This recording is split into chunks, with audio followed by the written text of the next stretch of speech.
What the sticking fuck's sake?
Oh, I'm 5 minutes late. There we go. I have my chat. Ta-da! I will give people the obligatory 10 minutes. Look at this.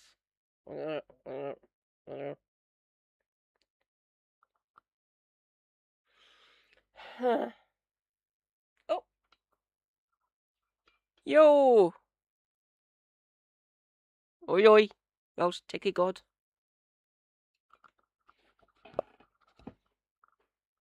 Hello, a couple of Burks. And hello, Welsh Ticky God. Thank you for dropping by. Yay, something I actually know quite a lot about. This guy again. Oh, God. I swear to God, the pair of them are a fucking menace. Basically, like Jim said, they're trying to prevent poor people from procreating. And there's a couple of other thoughts about this that I could actually tell you about, that I could explain. Let's see. I give people 10 minutes to file in. You have to remember he's a puppet. There's nothing up there. See, look. There's nothing up here. Nothing at all in this. It gets led by the nose, essentially. By people in the Heritage Foundation, the Pioneer Fund, blah, blah, blah. Like the Christian nationalist movements as well.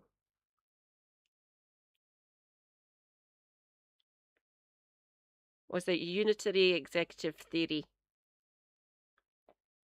Basically, they're trying to turn him into tyrant despot. I'm trying to think what would be the best way to describe it, what they want.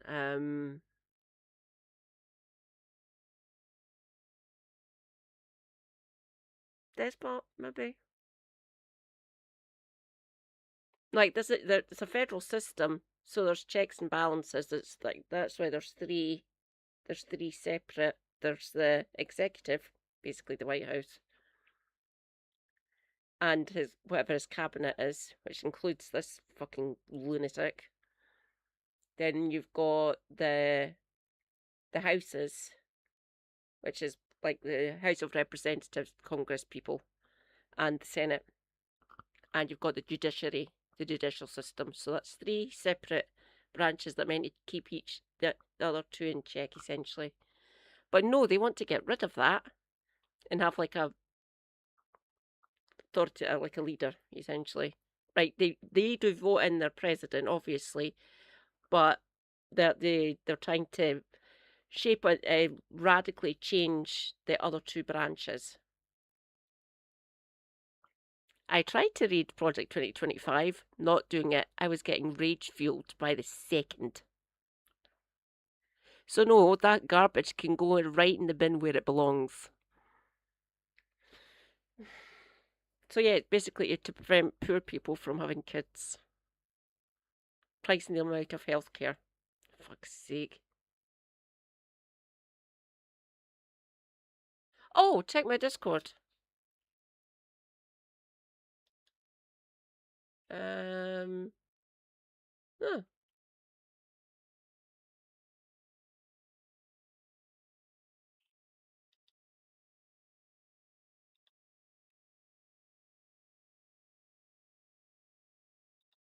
Yeah, I know you DM'd me.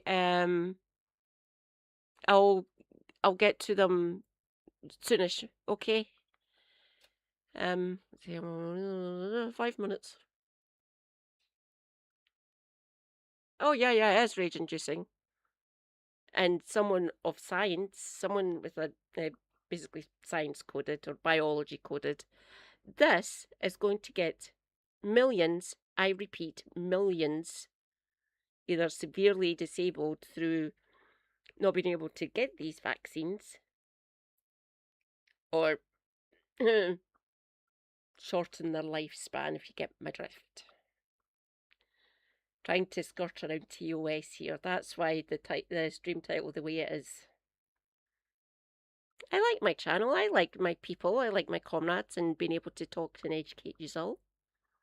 And I don't want to anger the gods, essentially, or the bosses of the channels, like the platforms I use.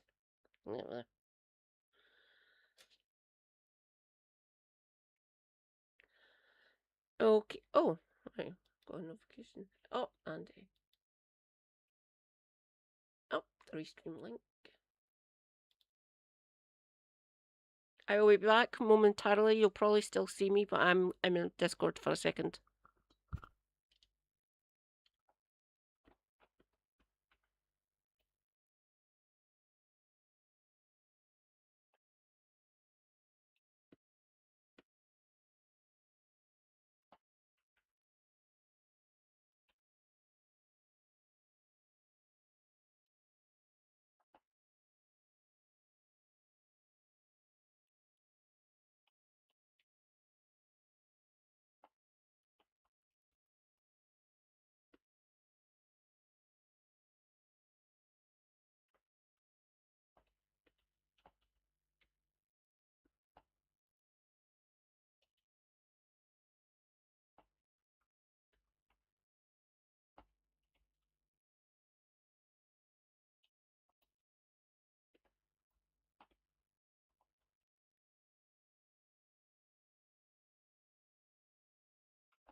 What the fucking... Yeah. Fuck. Fucking...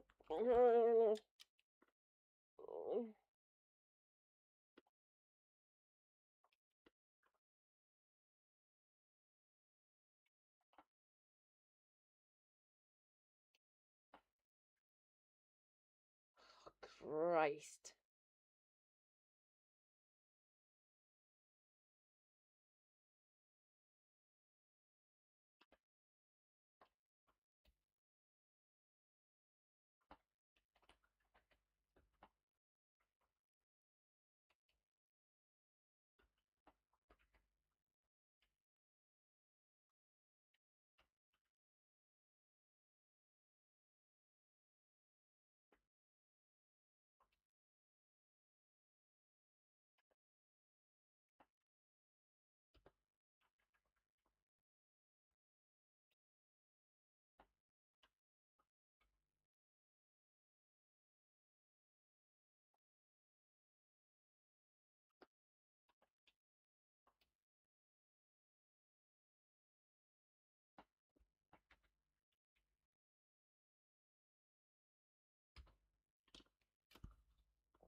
Yeah, that one of those matches, as you can tell, that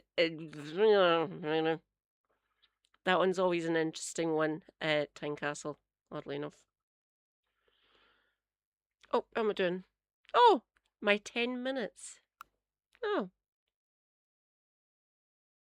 mostly on my YouTube. Hello, YouTube.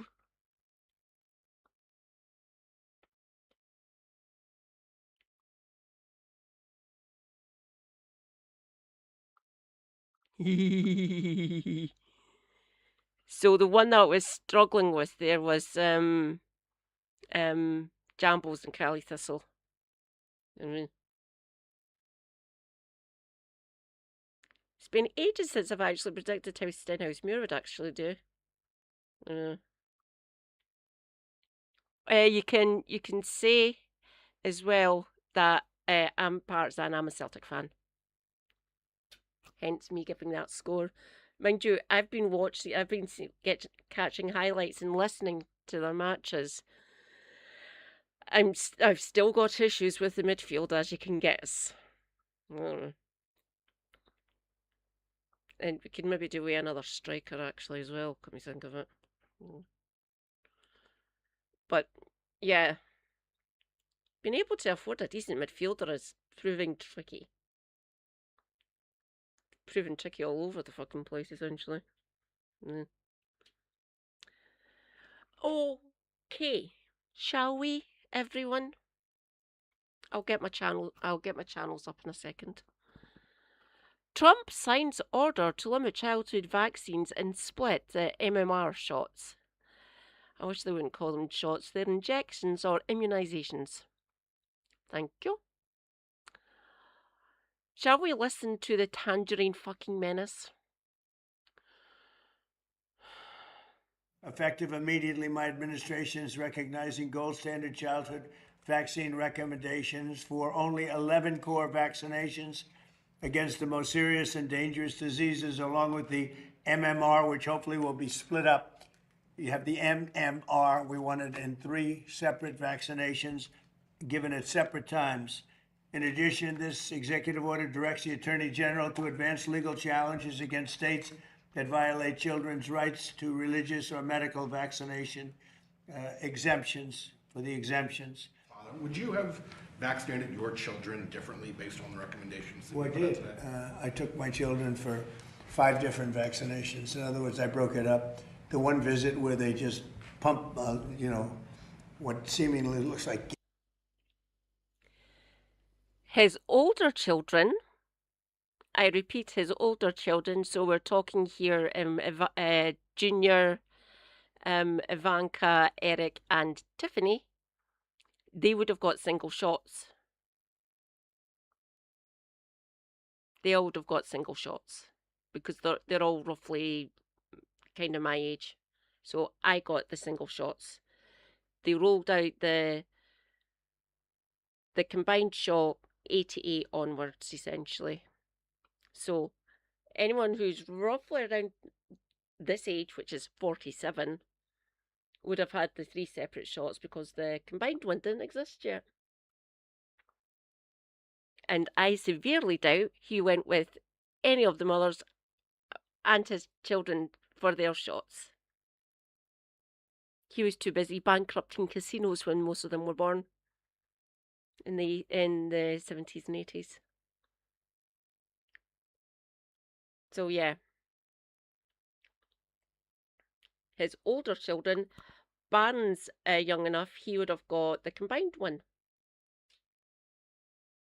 I can't remember how old Barron is. Was he 21 or something?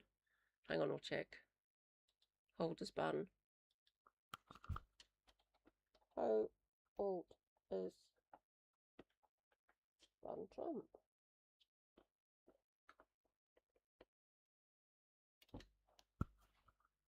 Oh god, yeah, he would have got the combined shot. So he's 20. He'll be 21 next year. So there we go. So he would have got the combined one, I would have assumed. Gallons where they pump so much in. I took all of my children from day one. I believed in this a long time ago. It's inconvenient. It's 5 stops, but it's something that I think will have a huge impact on autism. Okay, let's read this. Now that we've heard from the tangerine fucking idiot. US President Donald Trump has signed an order that calls for fewer childhood vaccinations and also recommends splitting, they've got the wrong order, BBC, measles, mumps, and rubella shots, or injections. Decades ago, children received only a small fraction of the vaccines required today. Incorrect. Anyone born from the 1950s onwards we've all roughly had the same vaccinations in the Western world. So that is bollocks.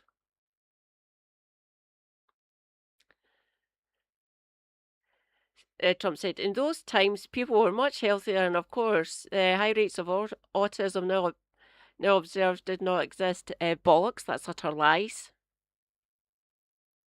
That's a lie. Trust me on that one. And that fraud, not a doctor, Andrew Wakefield, caused all this fucking nonsense. For my second year dissertation, I had to do a dissertation about the whole Wakefield situation.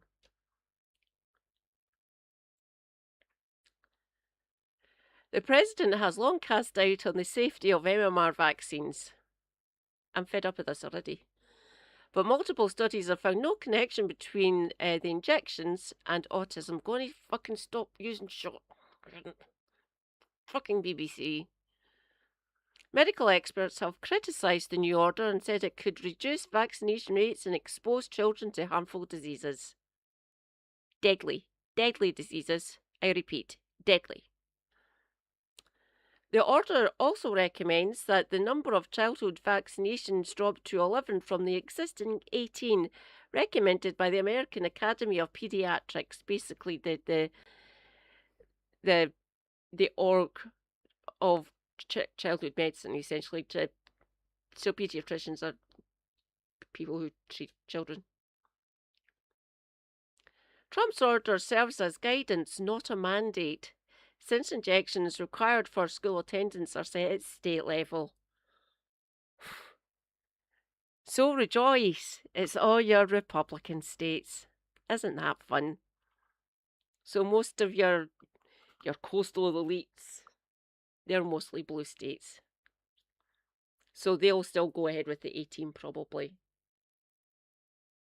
Oh. Davinia, darling. Rejoice, comrades. Davinia. Hello, my dear. The immunisations required for all children under the order are for measles, mumps, rubella, diphtheria, tetanus, pertussis, polio, Haemophilus influenza type B, pneumococcal disease, human papillomavirus, and varicella chickenpox.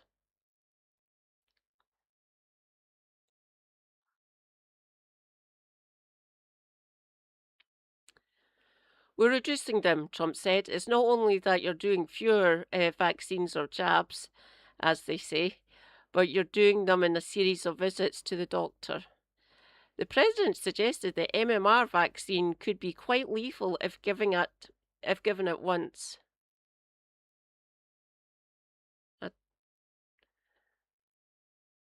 The president suggested the MMR vaccine could be quite lethal if given at once. That doesn't make sense. BBC, what the fuck? He compared it to pouring a bottle of soda into a child's body. What the fucking... Ah! God! Fucking damn it! According to the FDA, that's the Food and Drug Administration, a single dose of MMR is 0.5, I repeat, 0.5 of a milliliter. Like the tip of a teaspoon. Like just... When a reporter asked for evidence of the lethal claim, Trump said, "What I've heard is that there are some people that say it is that way." I don't care what you've heard, Donald. I really don't.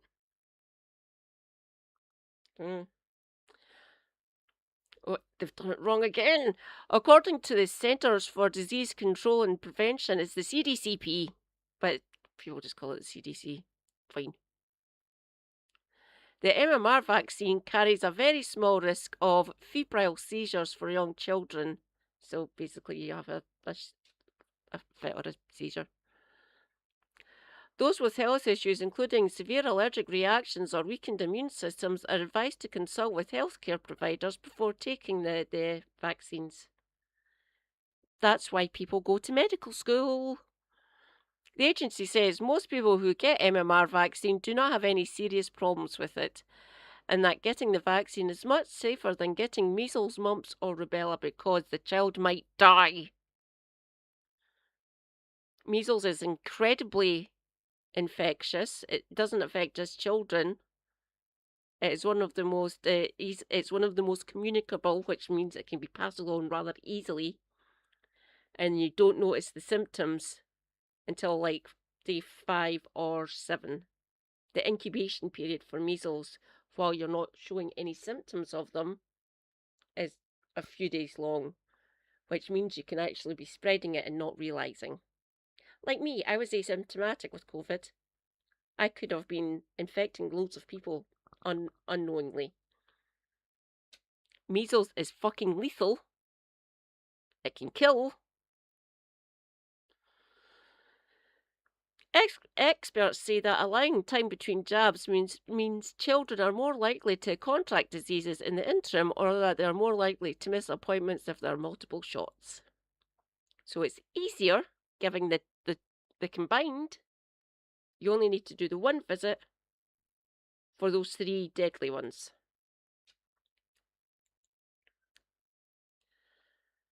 Dr. William Schaffner of the Vanderbilt University School of Medicine in Nashville, Tennessee, told the BBC the increased number of visits would be harder for parents and providers to track and would add to the expense without any scientific benefit.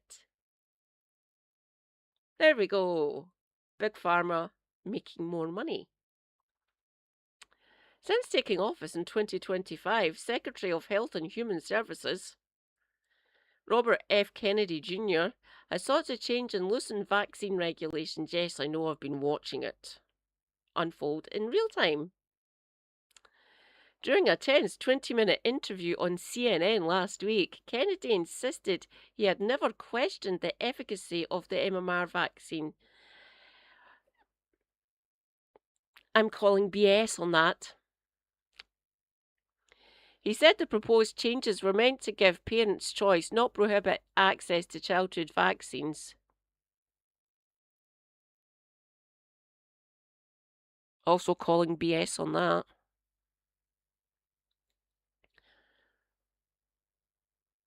Trump administration officials have said the order means children in the US would receive much less than the 72 shots recommended under the previous vaccine schedule, a figure that assumes annual flu and COVID doses. Dr. Andrew Racine, president of the American Academy of Pediatrics, said Trump's executive order was dangerous and not based on gold standard science. Correct. Delaying or skipping shots is risky, especially as measles continues to spread and children go back to school. Yay! Republican Senator Bill Cassidy, who was the deciding vote in the Senate to confirm RFK Jr. as health secretary, also admonished Trump's executive order on Monday, labeling it wrong. More than wrong. The president does not have the expertise to make these changes. Damn right he doesn't. Cassidy, a physician, he's a doctor, wrote on Twitter, vaccines are overwhelmingly safe. Correct. Vaccines are effective. Correct. Vaccines do not cause autism. Correct. Experts fear that if parents refrain from getting their child vaccinated as a result of the discredited idea that childhood vaccines are linked to autism, it risks the re-emergence of diseases like measles. That's already happened. Multiple studies have found no link between the MMR vaccine and autism. A recent high-quality study from Denmark in 2019 looked at 657,461 children and concluded that the data did not support the MMR vaccine causing or triggering autism. On its website, the CDC recommends that 2 doses of the combined MMR be given to children, starting with the first dose at 12 to 15 months old and the second between the ages of 4 and 6. So you get it when you're a toddler, essentially. Then you get it when you start education. How often and how many vaccines children in the US receive is based on the times when vaccines will work best with their immune systems and when they are most vulnerable to certain diseases, according to the American Academy of Pediatrics. There is no medical reason to delay or skip recommended immunizations, the AAP says. Trump's order also calls for the development of alternatives to aluminum in aluminium in vaccines, and to test if those alternatives are safer and more effective. They've already done that, Donald. Ugh.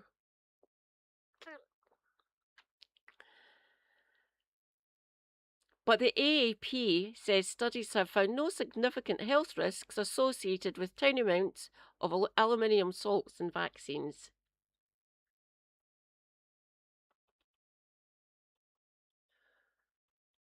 Oh dear God, darling.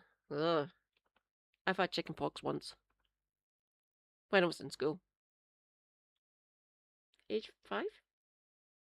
6? Age 6. Primary 2. Nearly primary 3. Small amounts of aluminium salts, which are found naturally in soil, water, and foods, have been used in some vaccines for decades in order to boost the body's immune response. That means lesser quantities of the vaccine and fewer doses are needed, according to the AAP. Thank you. Thank you. Well done, you pair of fucking lunatics. You're going to get children killed.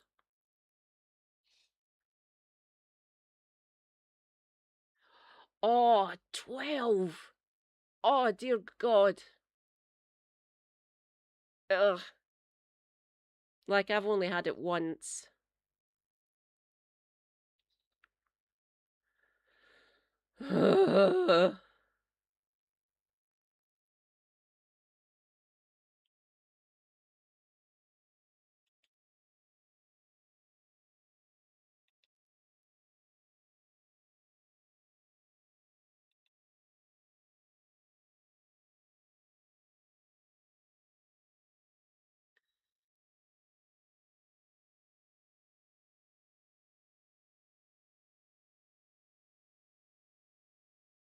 Yeah, let's do the PBS one as well. Why not?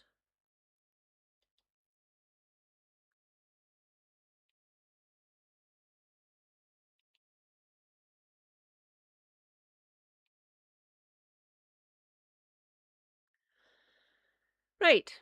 PBS News.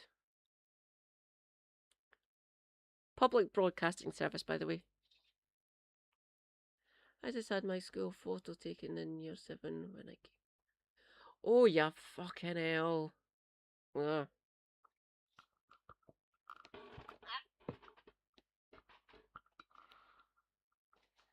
Right. Shall we continue?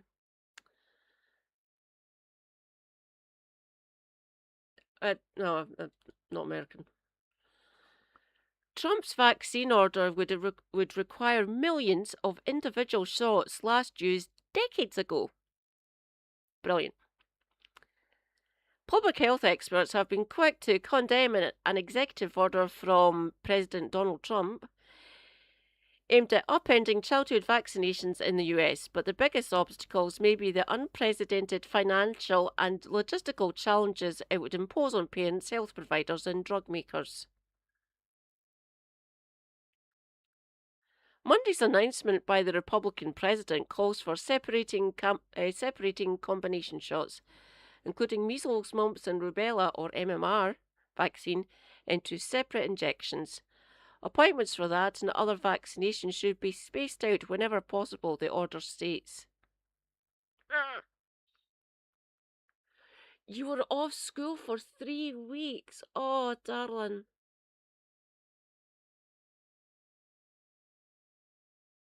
Correct, they don't. They don't.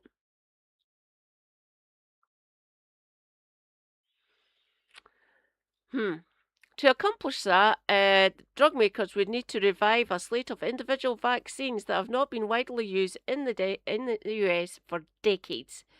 They would also have to build new manufacturing plants capable of producing millions more vaccine doses than the nation currently uses.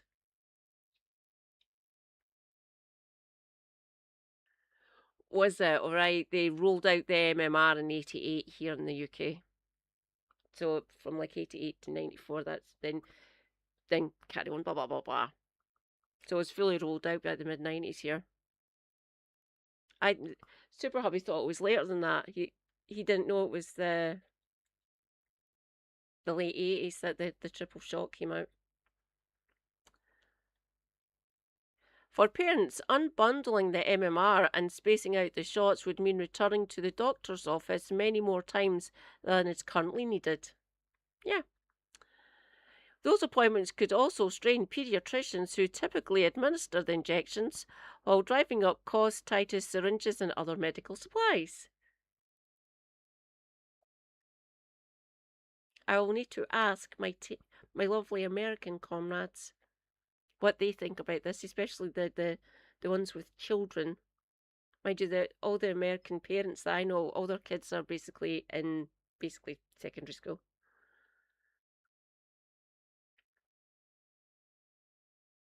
There we go. Studies in the US and other countries have shown that combination vaccines increase the likelihood that children will be fully protected from infectious diseases before starting school. Health experts say there is no scientific basis for changing course.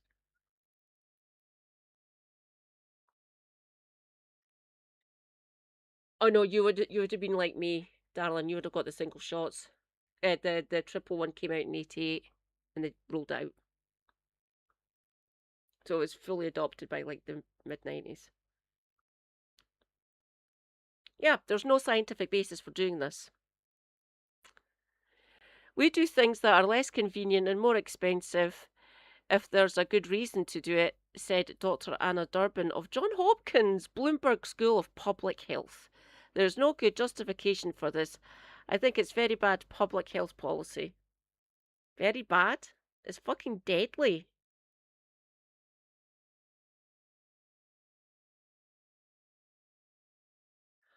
Polio at 14. I got the polio one just before I started primary school.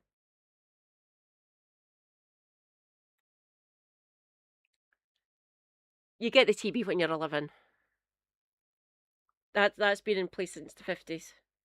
You get the TB shot when you're 11.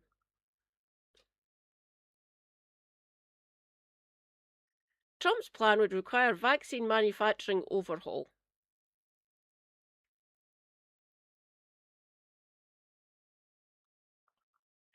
You probably would have.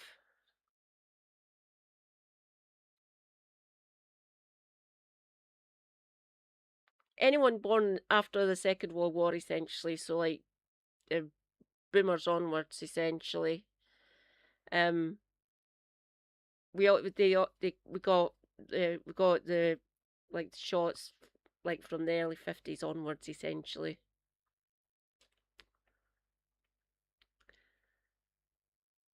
Under Trump's executive order, federal officials are instructed to develop within 90 days plans for breaking up the MMR and spacing out other vaccines. What the actual fuck?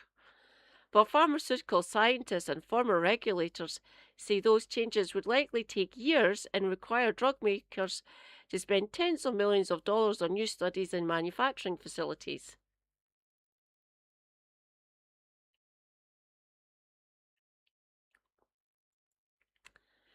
Currently, there are no individual vaccines in the US for measles, mumps, or rubella.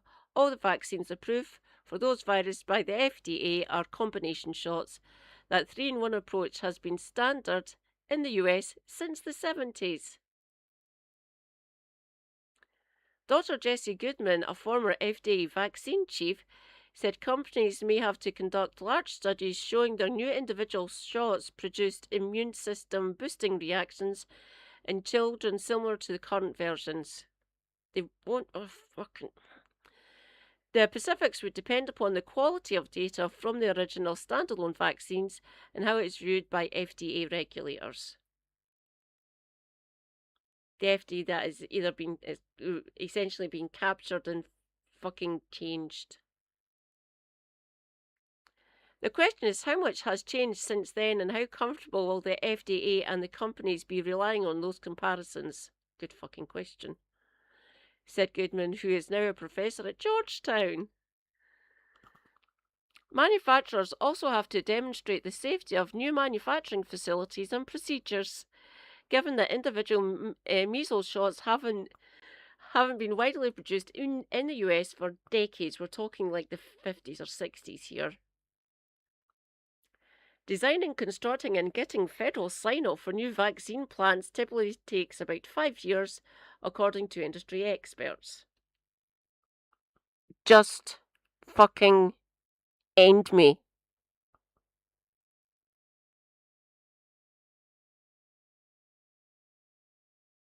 Yeah, we get people who can get pregnant because of the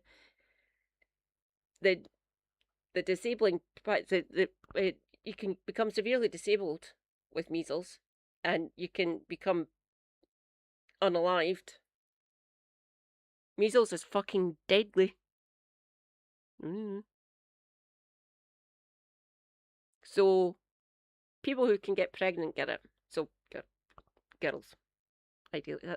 I got mine in second year. Additionally, Goodman said the FDA would have to review and license each unbundled vaccine separately, a process with no precedent. I don't think there's any comparable example of removing hugely effective public health measures that protect babies for no documented scientific reason, he said. Individual shots for measles and related diseases tend to be used by lower-income countries that cannot afford the MMR. Merck, GlaxoSmithKline, and a handful of other companies that supply US childhood vaccines make only the combination shot. In separate statements, Merck and GlaxoSmithKline said they stand by the safety and effectiveness of their products. Neither discussed plans to unbundle their shots.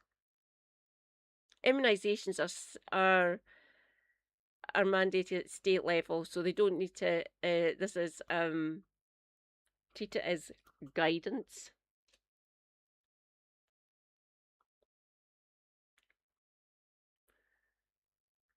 To date, there has been no published scientific evidence that shows any benefit in separating the combination MMR into 3 individual shots, Merck said in an emailed statement. Parents will need to make many more trips to the doctor.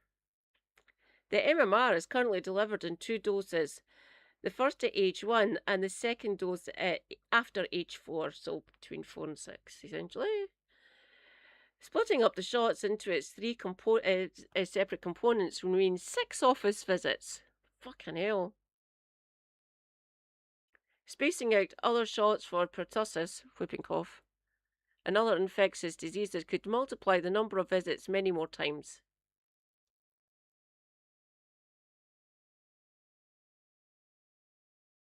Was that from Google? Thank you. As the number of visits goes up, parents are more likely to miss appointments or stop making them, according to Durbin. It's going to be less convenient, more expensive, and you're going you're going to have fewer people getting vaccinated. Correct.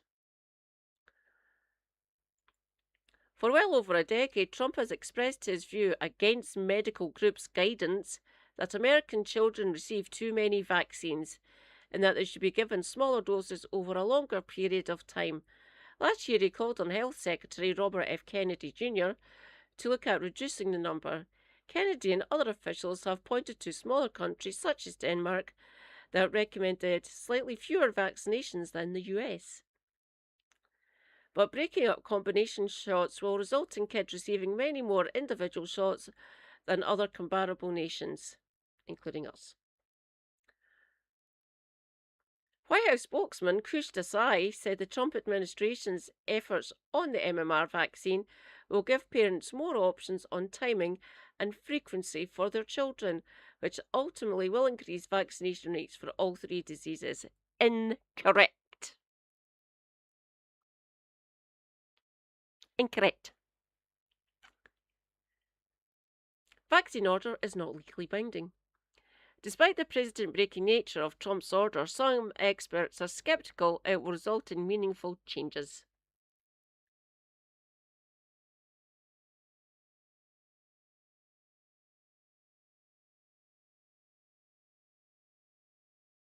Correct, Andy. Rejoice, comrades. Andy Luke in the chat. Hello, friend. Neither the White House nor the FDA can compel drug makers to develop and seek approval for new vaccines. And from a business perspective, companies have little incentive to develop individual versions of vaccines they already sell in combination. Like they'd have to make do different plants, split apart and show the efficacy of the three separate shots, and that all has to get approved. Like I would say, it would take longer than 5 years, in my opinion. And if it saves a company, the drug companies, money to have the combination, because these processes, these logistics, and these manufacturing of the combination shot, if that's better for the pharma company and whatever health insurance and the doctor's practice, like all the way down the chain to the shot being administered to the child, if that's saving a company money, they're going to do that.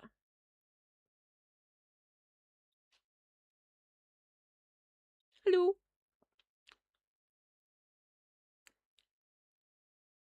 They'd be competing against themselves, and there's no reason to do that, said Dr. Paul Offit, a Children's Hospital of Philadelphia vaccine researcher and former government advisor. I wonder what happened to him.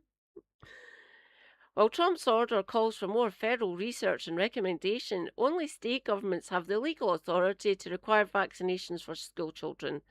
The order simply advises states to consider updating their laws to reflect the Trump administration's approach. I think states will ignore this, Offit said. I think that bottom line is that we don't need to look at Donald Trump for our medical experts. Mary Conlon, New York, contributed to this report.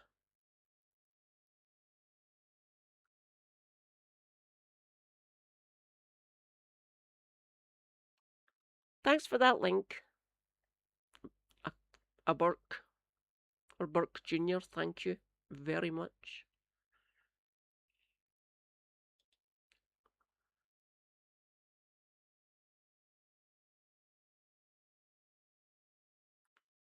Okay.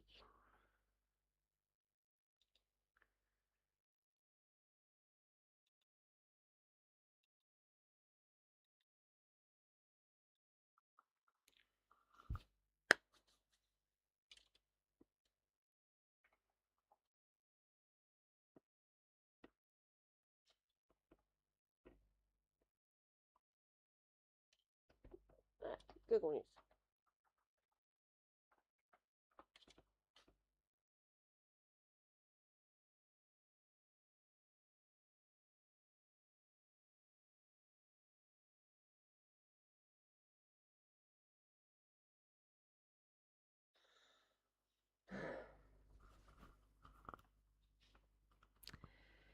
Jason Hardy, ex-Cambridge professor at Centre of Plagiarism row, found dead.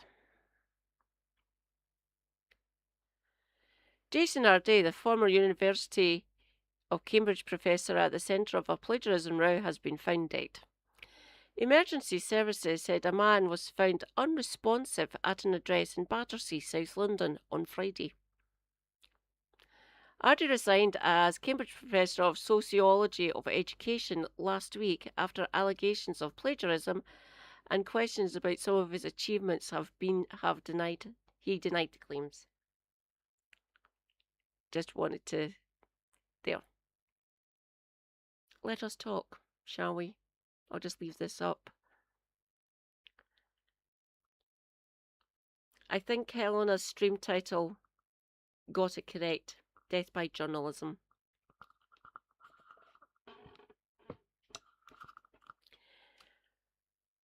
The journalists and the mainstream media here in the UK are horrible people. They ruin the lives of hundreds of thousands, if not millions, of people across this country. And no, in fact, I'll just direct you. Once Helena publishes that one on our YouTube page, go and watch it. She's brilliant. But yeah, I just wanted to show that.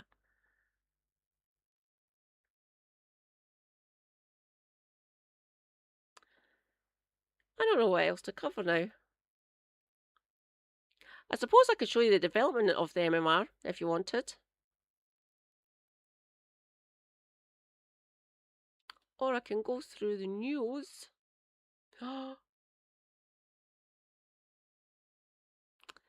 Let's see.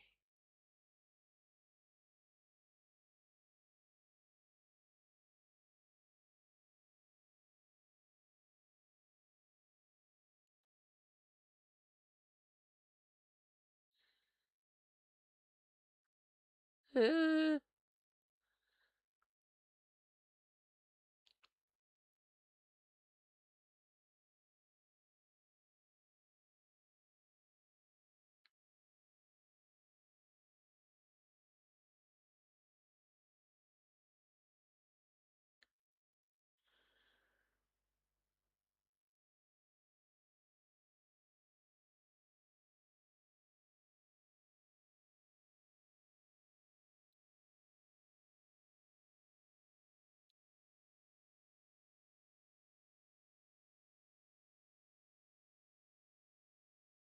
do do do do do.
What the hell?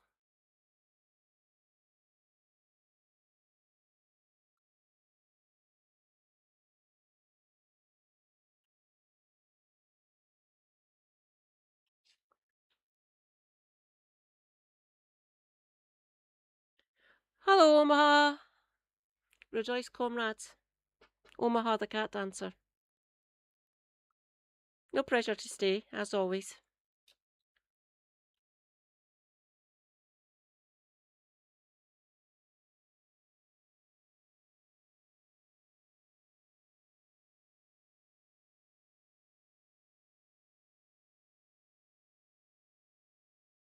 Uh,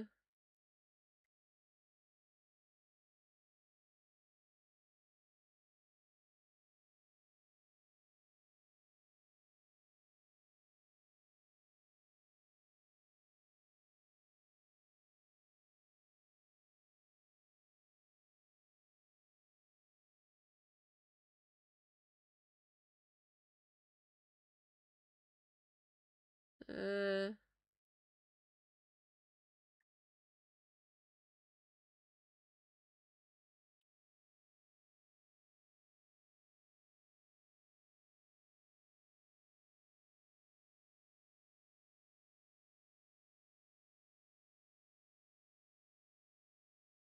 uh,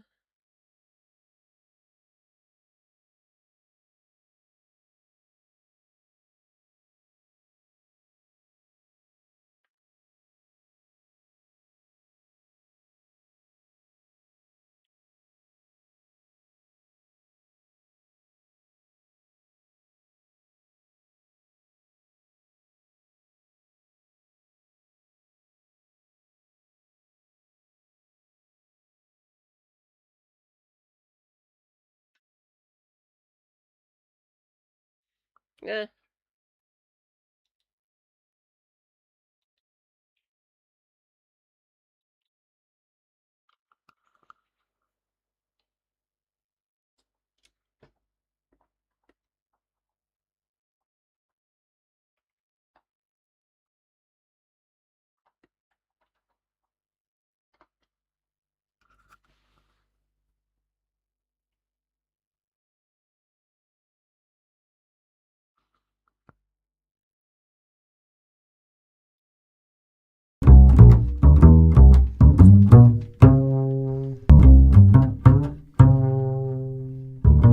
Hi guys, and welcome to History Infection. This week I'm planning about talking about measles, but before I want to start, I want to say my condolences to Gareth Colfer Williams' family for his tragic loss due to, at least in part, measles. If you're not aware, Gareth was a 25-year-old male who recently died due to an epidemic of measles in Wales and the rest of the UK.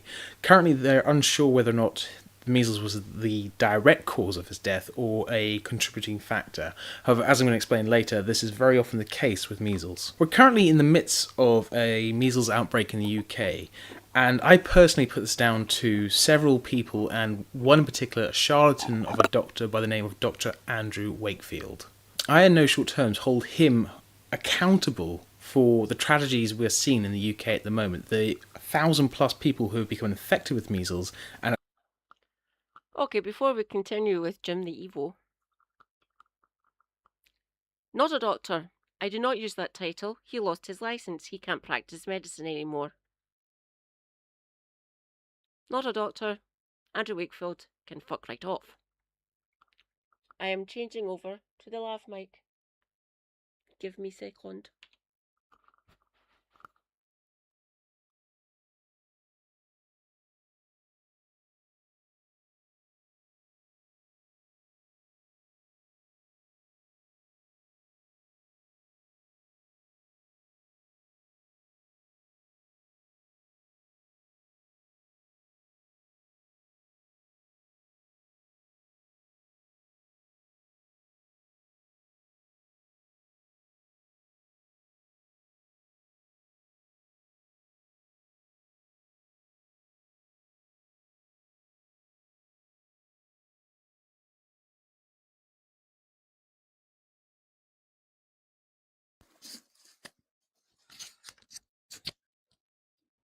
Oi, oi.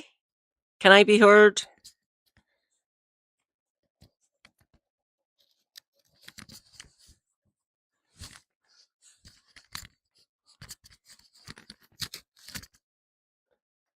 Can everyone hear me? It was indeed Omaha. It was indeed. Yes, not a doctor. Second year dissertation was done about him and the fallout of his paper. I can be heard. Rejoice. Yes, Andrew Wakefield can go and do one as far as I'm concerned.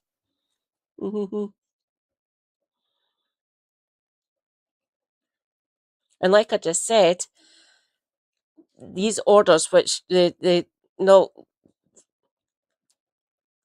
they're just suggestions essentially, because childhood vaccination or immunisations are state level. So they're covered at state level, so not federal. So yeah, hopefully nothing will change. But some states are fucking idiots. They're Republican controlled essentially. So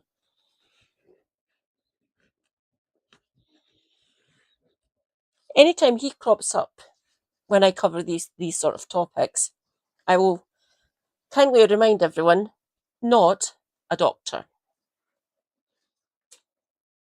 Ah, everything's getting charged. Thank God.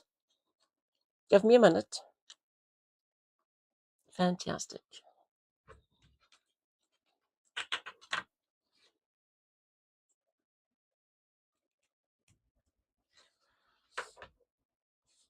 Boom. At least one person who has died of it. I'd like to talk mainly about the molecular biology of the measles virus, which is what I find interesting, what this whole series is about. But unfortunately, I don't think I can do it justice without addressing the issues of the MMR hoax and conspiracy theories. Measles is a disease that's caused by a virus. It's a highly contagious virus. If an infected person comes in contact with someone who's susceptible, they have around about a 90% chance of spreading their infection. One of the earliest accounts of measles comes from a Persian scholarship text where the author states and tries to distinguish measles and smallpox. The author was also the same person who gave us the term alcohol, whose name I am about to mispronounce, Muhammad ibn Zachary Razi. The measles virus was first isolated by Thomas Peebles and his supervisor in 1954. They were working during an outbreak at a local Boston school and actually managed to collect enough blood samples to identify the virus. A 13-year-old boy by the name of David Edmonston was actually the single individual who gave him enough of a viral load for Peebles and his supervisor to identify and purify out the virus. From this point onwards, people were able to begin to produce vaccines to the virus, and the first vaccine was tested in 1958 on 11 schoolboys. All 11 of the boys developed a high enough antibody count to be considered immune to the virus. However, 9 of the 11 boys also developed a rash. This meant for the vaccine to become widespread, it had to be further refined. Some notes on the actual infectious properties of the measles virus. What the actual fuck? Rejoice, comrades. Sozzled Snake has been subscribed for 21, I repeat, 21 months. Sozzled, you fucking legend. Why did the chicken cross the road? It didn't. It was smashed by a lorry. Look both ways before crossing the road, folks. Good advice. Thank you, Sozzled.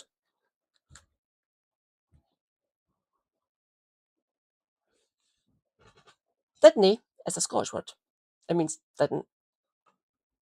Didn't sounds better. Scooby, good evenings, Scooby.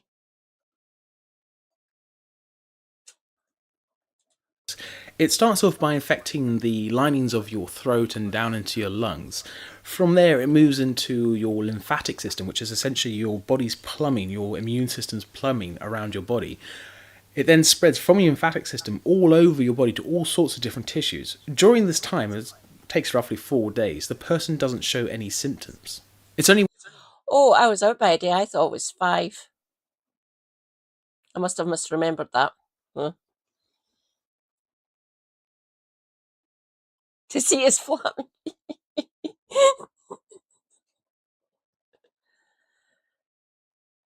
Why did the pervert cross the road? To see his flatmate. Nice one. Rejoice, comrades.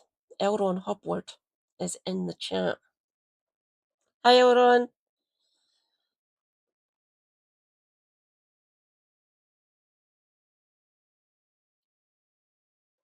Got stuck in the chicken. Oh, thanks, Elron. When the second wave of whole body infection, again coming from the lymphatic system, takes place, that the person begins to show any symptoms of measles, normally starting as a rash around the neck and behind the ears. What actually causes the symptoms of measles, and for that case, of most diseases? In most cases, it's actually your body's immune system's response to an invading pathogen. The increase in fever, the coughing, the wheezing, the headache, all these things tend to be caused by your body's own systems trying to combat invading pathogens.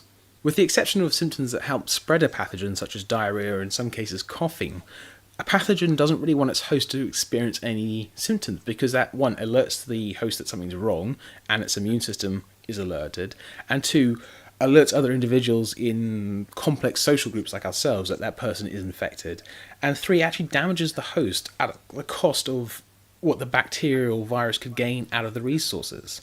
By damaging it, you're not necessarily getting the best bang for your buck if you're a virus or a pathogen. That actually might be a case for not taking some medication when you're a bit sick. The pathogen, especially measles, doesn't realise it's in us. Viruses are very simple things, essentially. So it's a not self-recognition system in us that deals with that. So the infection, the pathogen, the measles, not self, immune system triggered and attacks it. So the coughing, the sneezing, the fever, and that, basically trying to sweat, expel, cough it out, sneeze it out, down through diarrhea or like increased urination, to deal with it and break it down and expel the component parts once the immune system's actually dealt with it. So that's basically the immune response, basically fighting a battle. The immune system usually works, but some vaccines are incredibly sneaky. They have a few days of not showing symptoms while they're replicating inside of you. That's the asymptomatic phase, and you could be spreading it to other people. Vulnerable populations put at risk, essentially. That's why vaccinations need to be at a 95% immunisation rate in a community for like herd immunity. So we try to reach 95% of immunisations to cover the population, essentially. Ours has dipped into the high 80s, which is in some cases down to the low 80s, which is fucking terrifying. What the fuck is happening? Like when you have the cold or a very mild flu, taking aspirin and ibuprofen might make you feel better, but it might actually prolong the time you're actually infected, as it modulates how your immune system's able to cope with the pathogen. I find... Oh my god, I'm getting my another subscriber. John the Brazen have subscribed for 7 months. Thank you, John. Fuck racist boomers who killed Jason Ardy.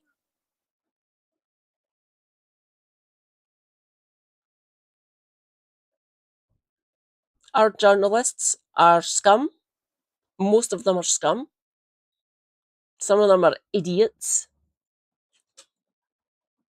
But yeah, I'll say it again, Helena's stream title was correct. Death by journalism.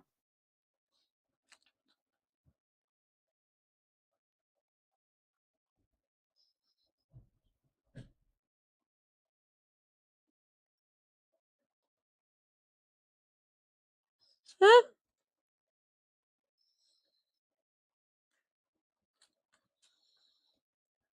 And it's a really interesting topic, and hopefully I'll get another chance to come back to it and discuss it in greater detail. Measles also has another property that most people don't know about.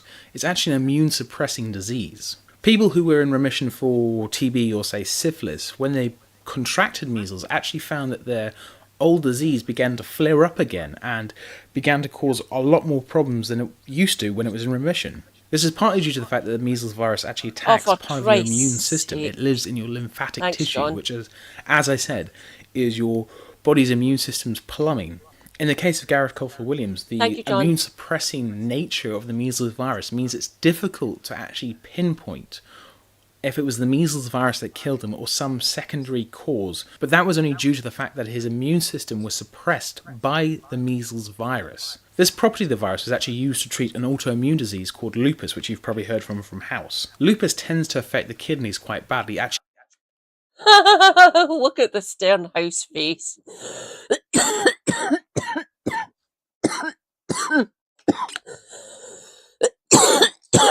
Bloody hell.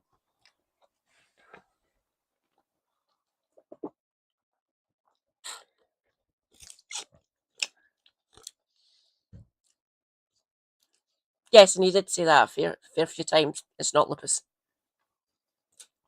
Diagnosing lupus is kind of difficult. Like, it's taken the best part of 30 years to get my full diagnosis. Autoimmune diseases are fun.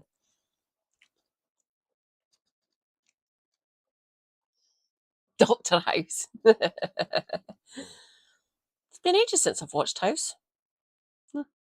damaging to the point where they are effectively destroyed and the person either needs a kidney transplant or will die. The measles virus attacked the immune system cells that were attacking the person, allowing them to have their kidneys recover as they were no longer being damaged by their own immune system response. Now let's talk about the MMR hoax. It was a scandal made up by several spin doctors, one corrupt and morally bankrupt doctor, and several other doctors to be fair, and a group of lawyers trying to sue a pharmaceutical company because they believed they were wrong somehow and couldn't actually come up with any evidence that the pharmaceutical company had done something wrong to them.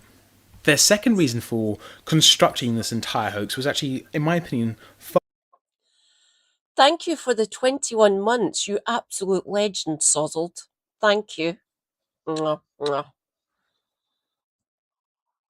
Stay hydrated. Self-care is good care. Take your meds if you need to take any. Stay based.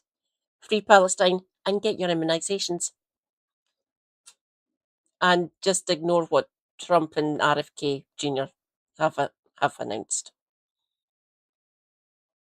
Here in the enlightened UK, our vaccination rates are down, which is kind of, it's very terrifying to me. Well, terrifying to me. I want it back up to 95%, please. Far worse. They wanted to instill a sense of mistrust in the triple dose vaccine, the MMR vaccine, because they held the patent to a single dose vaccine.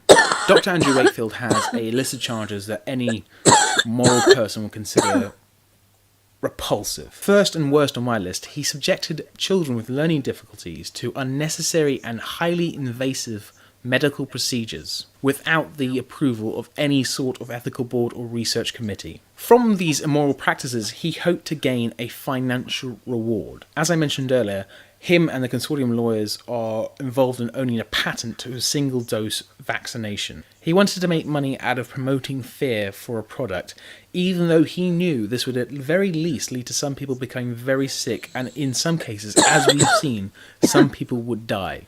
Not just content with those two things, he also falsified his data.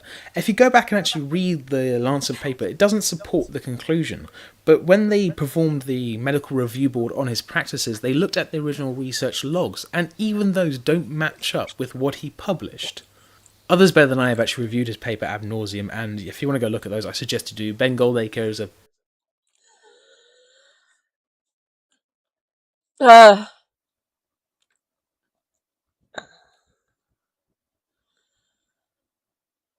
Oh, God. Please don't shout at me, everyone.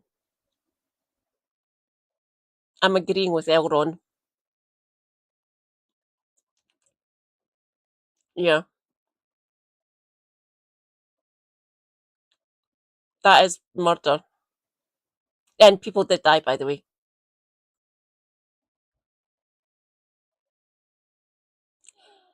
I do not use that title from. He's Andrew Wakefield. He lost his licence, can't practice medicine, he can fuck right off.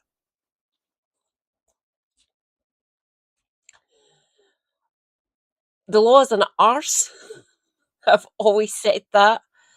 Like, because it's written by the legislation surrounding laws are written by humans, politicians at that. So proving that to be, it would be tricky, but I tend to agree with you, Elron, there with that one. Yeah, people died because of this. Thanks, Wakefield, you fucking bastard. Yeah, he wanted financial gain. The invasive procedures he's talking about are colonoscopies on fucking children. Terrifying the parents to get them to sign off to do those procedures with no clinical or research basis for actually doing them.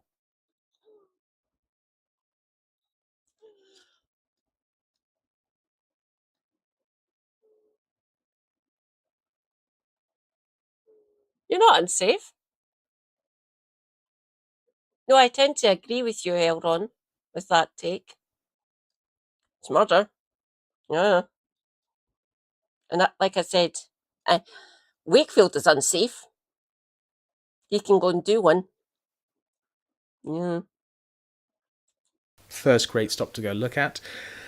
But I can say happily that there is not a single thread of scientifically valid research in there or morally supported work to be found in that paper.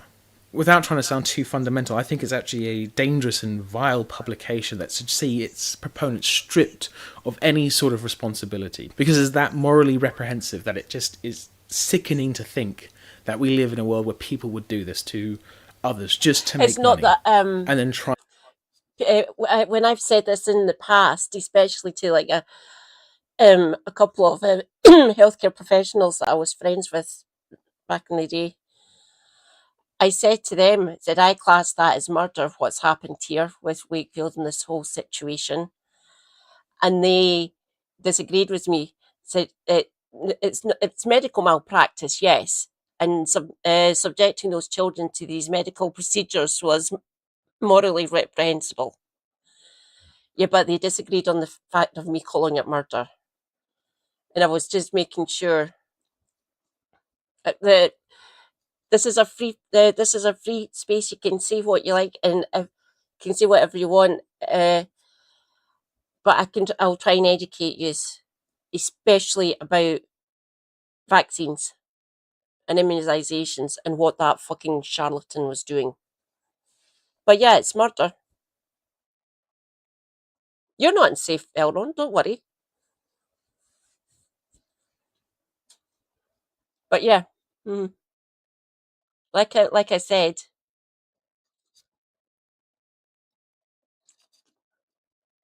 Try and blame them that they're the ones who are crusading for the greater good. Now, some of you might be thinking with the whole MMR scandal that surely it's the person's responsibility and the parents' responsibility to get their children vaccinated.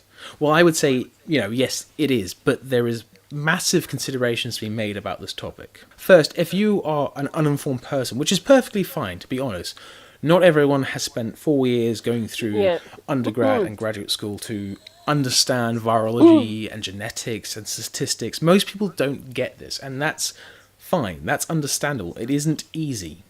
And they tend to get their information from media outlets, which unfortunately don't really care about what is true and what's not. They care more about making a good story, something that will sell a piece of paper at the end of the day. I actually have quite a lot of sympathy for parents who are afraid to get their children vaccinated because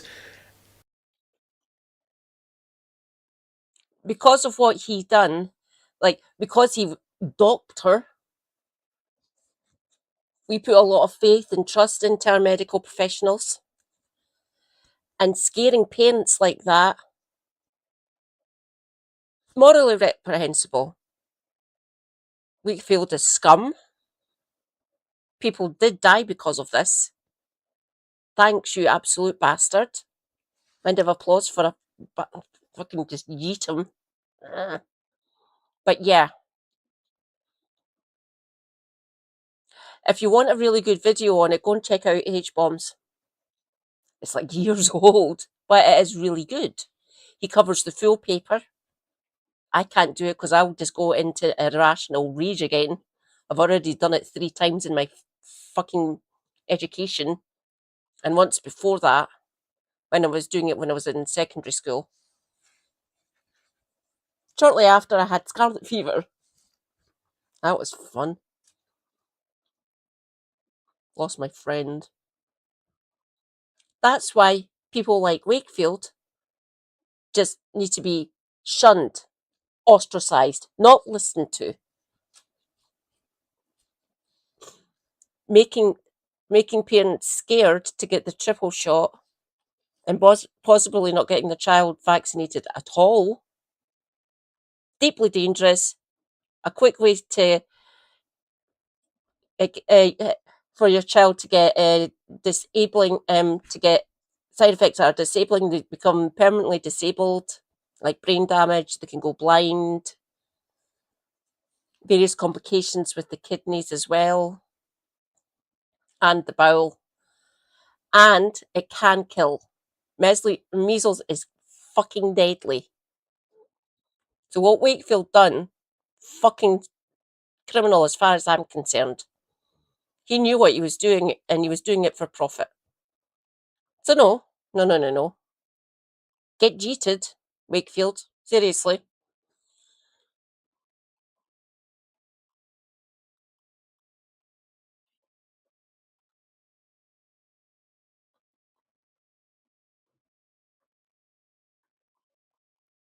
Oh,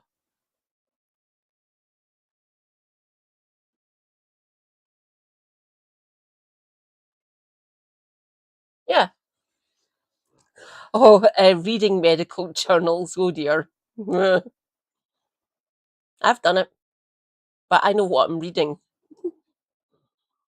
The average lay person out in the street, the average lay parent, would be scratching their head and their eyes glazing over. CPS doing his job, of course. Wow, the CPS does actually work. Fucking hell.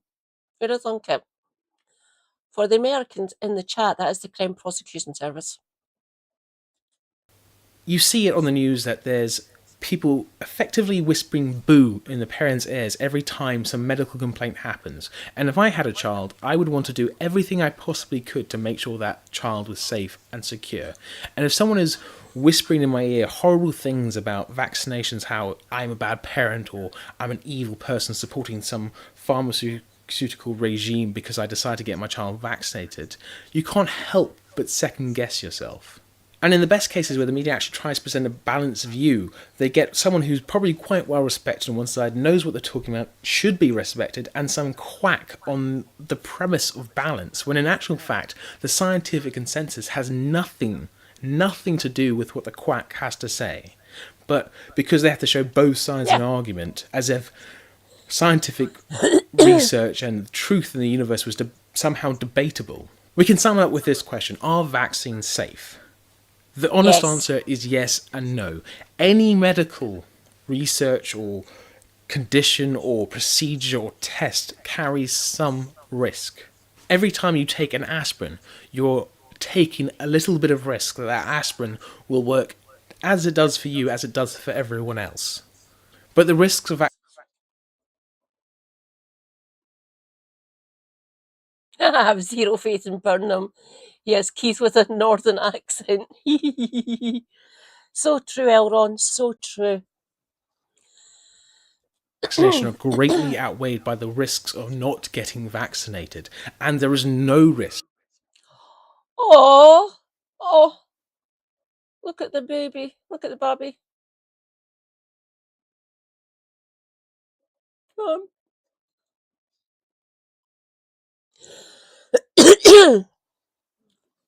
Mm-hmm. Yeah, Keith with a northern accent. I keep on saying this, he's a fucking playwright. Well, technically he was an acolyte of Brown.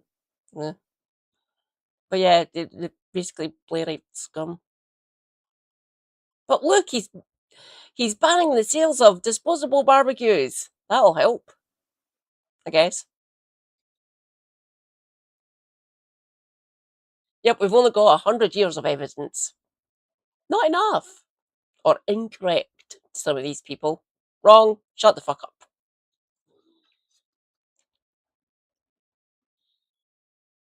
Nothing more miserable than a wane with measles. Yeah, I feel for any children that actually get measles. It's fucking miserable. Call a Thatcherite a Thatcherite. Well, there's plenty of them kicking about, isn't there? Fucking hell. We're not allowed to get. It's either Blair or Cameron. That's it. That's the two choices. Nothing else. Not allowed. No, no, no.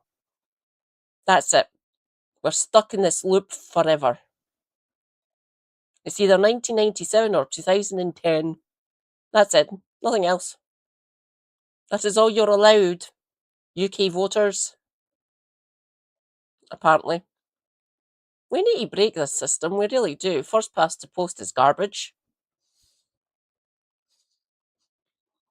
Proportional representation, please, Burnham. Can you hear me? Like the additional member system that we've got up here, slightly better. It's like the constituencies are still first past the post. But the additional member system, I like it. Could be better.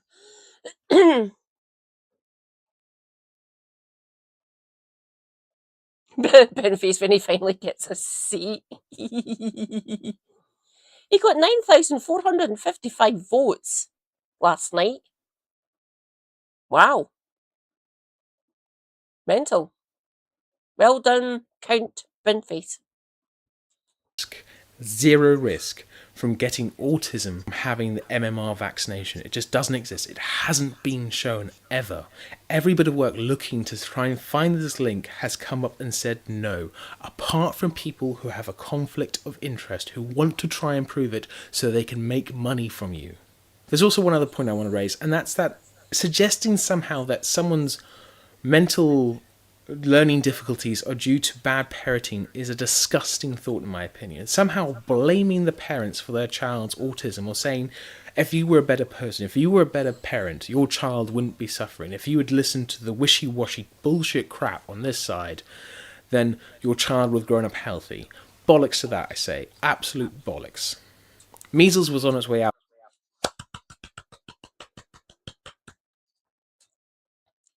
Jim, the EFO. Nice one. Yeah. Excuse me. That must have made Manfrog go seething. Good. Hope he's seething, the fucking bastard. He's been embarrassed. Rejoice. You love to see it.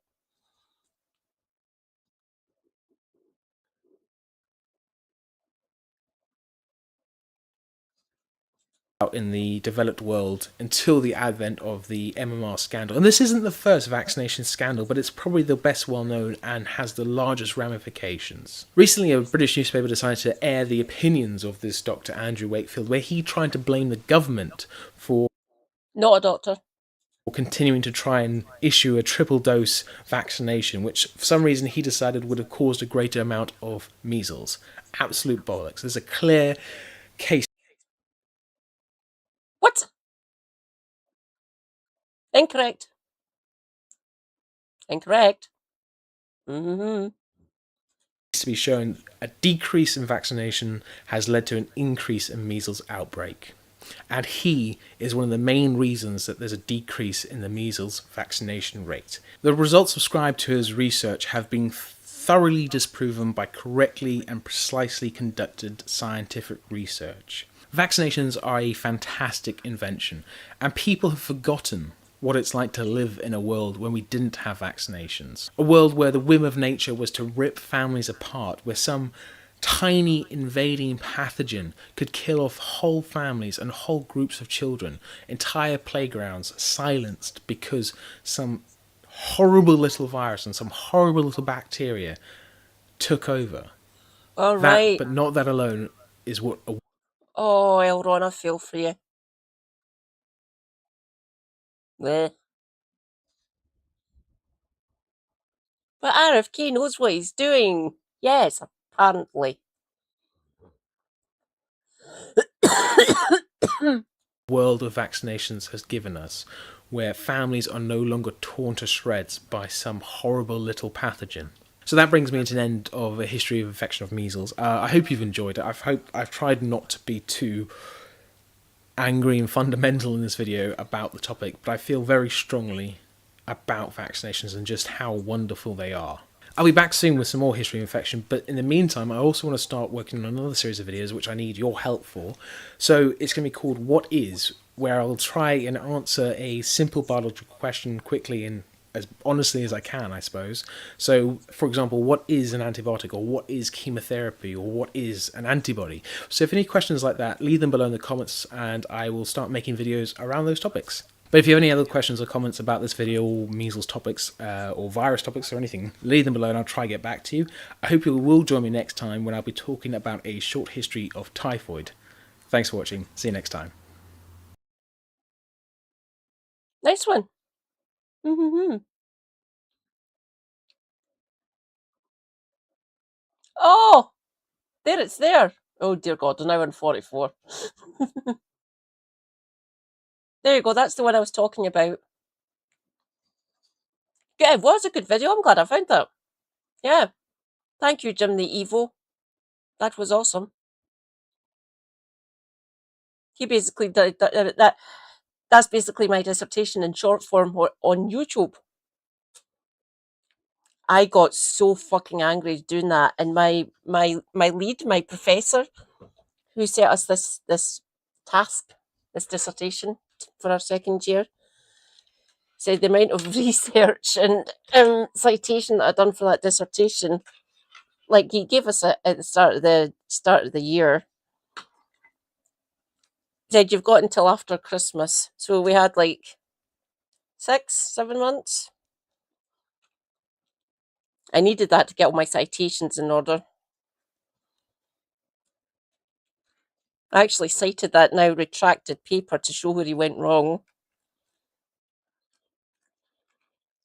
I gave an addendum to my professor from me personally, not connected to my degree. He says, you were angry, you were rage-fueled in that. I said, I was, wasn't I? I said, well, thank you for that. I'll keep that in my personal records.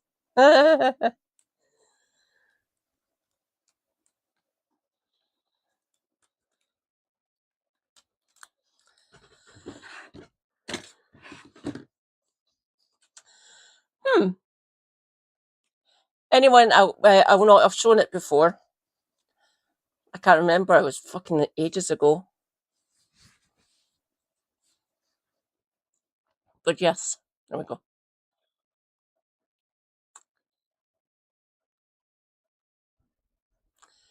Okay. Home. Oh yeah, I forgot to put that in there.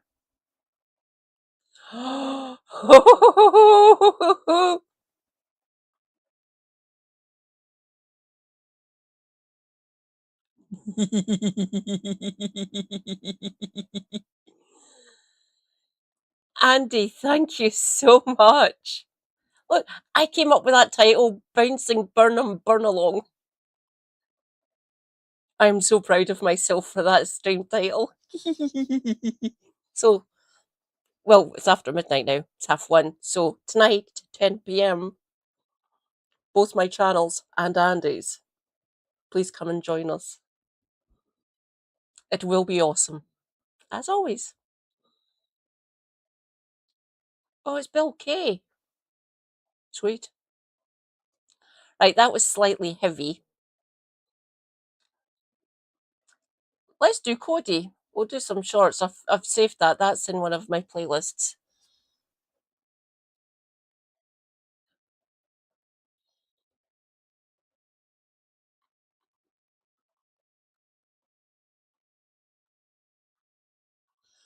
Okay, no problem, Elron. Stay hydrated. Self-care is good care. Take your meds. Stay based. Free Palestine. And get Angie dealt with. Oh, sorry, Dame Angela Eagle. She's the security minister now. That means she's in Shabana Mahmood's office. Or department. Isn't that fun, everyone? You do seem very angry this week, Elron. But it is very understandable because obviously you've talked to me before. I know why. It's good to be angry. You're getting activated, trying to deal with this MP of yours. Yes, let's do fun. Where be Cody? Give me Cody. Ah, Cody, where are you? Cody?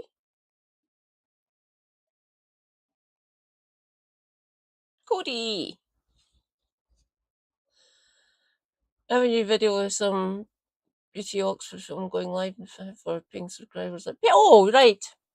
Thank you, Andy.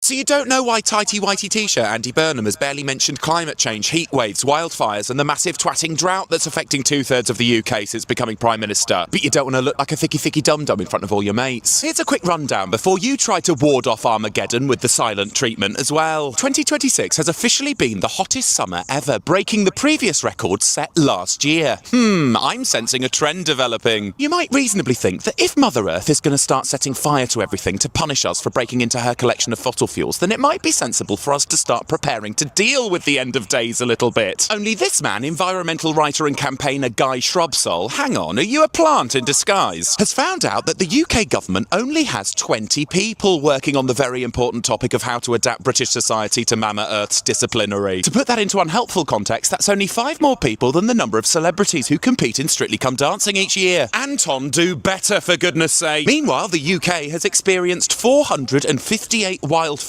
in July. That's 158 more than the total number of celebrities who have competed in Strictly Come Dancing since it was created in 2004. I don't know why I keep going on about it. It must be the heat. Now, the reason these wildfires are happening in places like the New Forest and the Cairngorms is because everything is very dry, because there's been no rain, which is also why 2/3 of us across the UK have faced restrictions on our water usage. Now, you might be thinking, bloody hell, we ran out of water quickly. The reason for this is because back in 1989, Mephistopheles himself, Margaret Thatcher, decided to sell the publicly owned water companies to private investment firms who have spent the last 40 years funneling all the money we pay in bills into their shareholders' pockets. Which is why they haven't built a single fucking reservoir in the UK since 1992. But they have cashed out £74 billion in dividends, saddled themselves with £64 billion worth of debt, and are now trying to gamify the need for us all to take shorter showers because, again, they haven't built a single fucking reservoir since 1992! The water wankers have also imposed hosepipe bans across the whole of the UK, which is expected to save 577 million litres of water a day. Which is brilliant, because the leaky pipes the water wankers haven't invested in for the last 40 years are estimated to waste 3 billion litres of water a day. Oh, and by the way, in case the climate inferno drives you to one of Thames Water's new bathing spots, don't go in, because even though they've just opened it, they've had to fucking close it again because they've released a load of shit into the River Thames. But hang on, what's all this got to do with Uniqlo Andy? Well, Tighty Whitey said he'd nationalise the water companies because they haven't built a single fucking reservoir since 1992. But then he appointed James Purnell to be his chief of staff. James Purnell used to be the chief executive of a corporate lobbying firm called Flint Global, who used to work with Thames Water and give them advice on how to navigate the regulatory landscape. Suddenly, Andy stopped talking about nationalising Thames Water. Weird. Just like he stopped talking about the climate at the exact moment he's toying with opening up 2 new oil and gas fields in the North Sea. Oh, hang about, lads. Andy's just had a Cobra meeting and he's thinking about banning instant barbecues. That should do it. So you don't know why Tighty Whitey T-shirt Andy Burnham has barely mentioned climate change, heat waves, wildfires.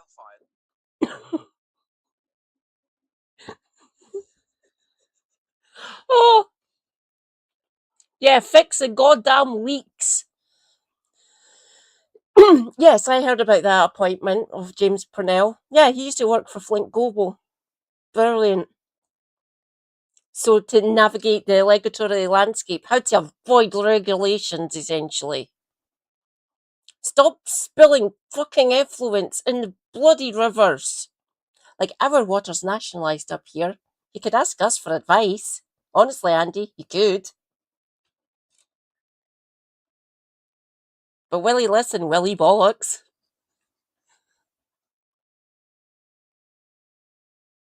Yeah, Cody's brilliant. I fucking love Cody.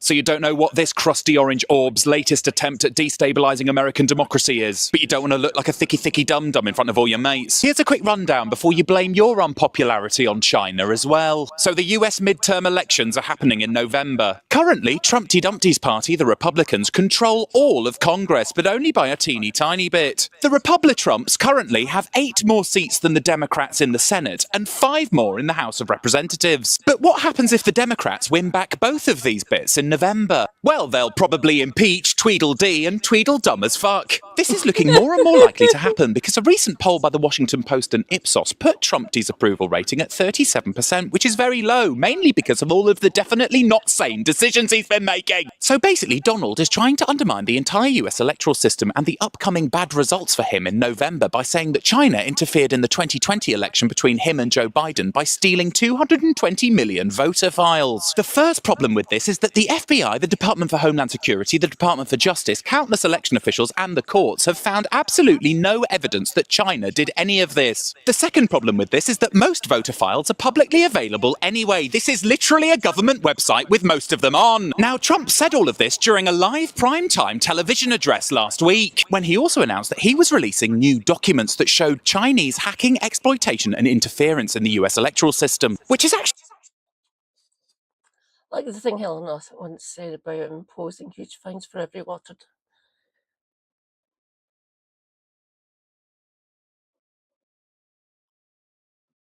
Yeah. Oh no, it'd be incredibly easy. And no, fuck the shareholders, fuck the CEOs.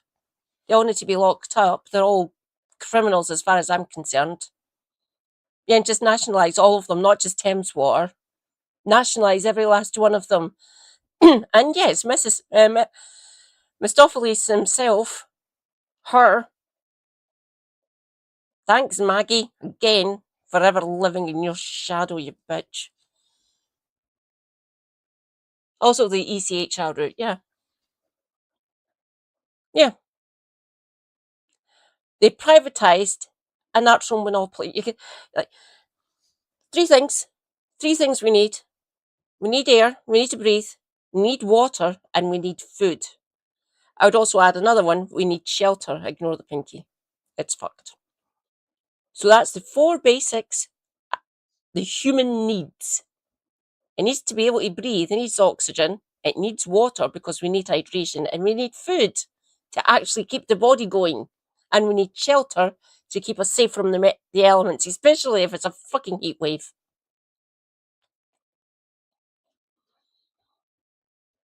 very brave of Trump because he usually hates releasing files. Only these new Chinese hacking documents were so redacted that you couldn't actually read anything, and even the ones that you could read said that China didn't interfere with anything anyway. So why did the US intelligence community release documents that actively undermined the point the president was making on live television? Probably because the guy that Donald Trump just appointed as head of national intelligence is a friend of his called Bill Pulte, a man with no previous intelligence experience. Hey, you two are so similar. Donald doesn't have any experience of intelligence either. As well as trying to undermine people's confidence in American democracy generally, Trumpty Dumpty also used his China stole the 2020 election BS to try and bully Congress into passing the Save America Act. Now, the Safeguarding American Voter Eligibility Act would ban mail-in ballots, require proof of citizenship to register to vote, and require people to bring photo ID when casting a vote at ballots in US elections, which would disenfranchise millions and millions of American voters. That's because an estimated 21 million Americans don't have documents proving their citizenship, and 2.6 million don't have photo ID. By the way, on Wednesday, Trump was asked if he was going to bring up this serious accusation of electoral interference with China, and he said, "They do things and we do things to them. I'll be honest, we do things to them too. It's not a one-way street." Meaning, yes, Trumpty Dumpty doesn't even believe his own lies, and that he was simply inventing the idea of Chinese electoral interference to undermine the results of the upcoming midterm elections in November. I guess this is just another thing to add to the ever-growing list of reasons to impeach the fucker. So you don't know what this crusty orange orb's latest attempt at destabilizing...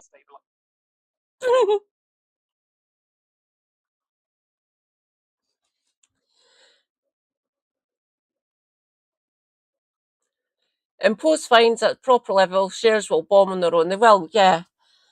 No, I would just nationalise and fuck the shareholders. But brown people in small boats. Exactly, Omaha and Elron. Scary brown people. The scary Muslimics.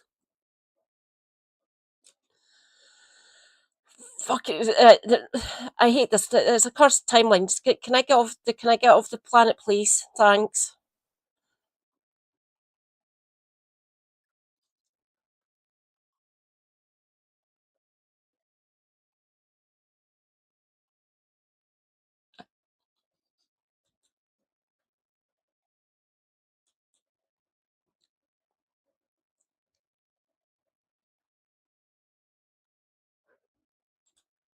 Inclusive nationalism and spoke about Scotland's tradition of democratic vision.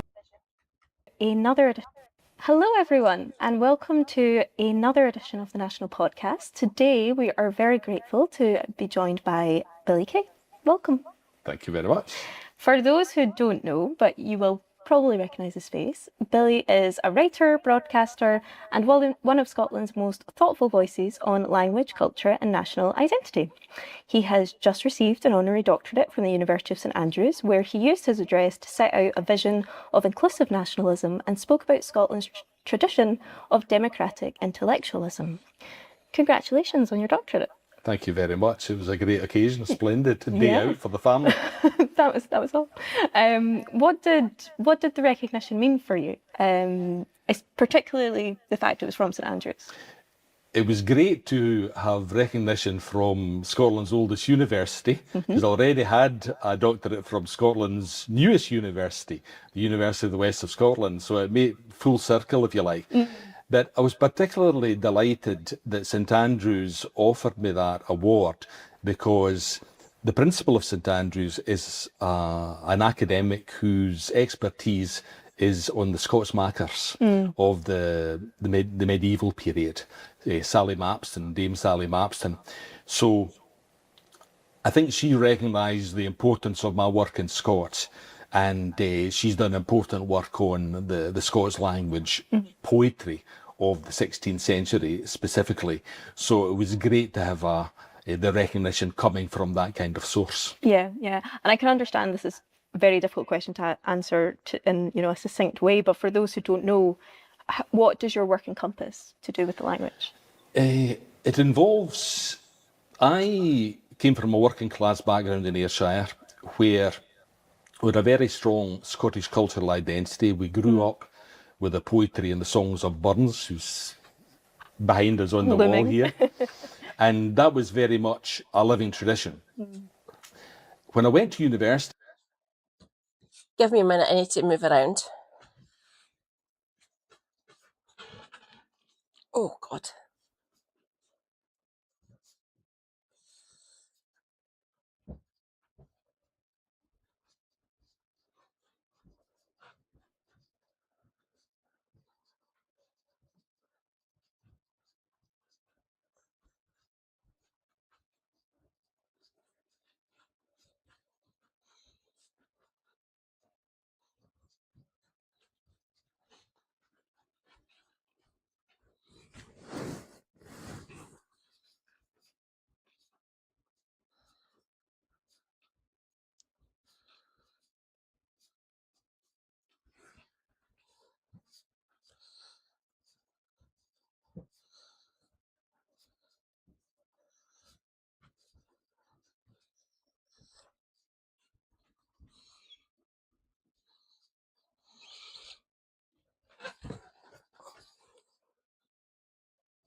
Rejoice, comrades. Rosie's here. Hi, Rosie.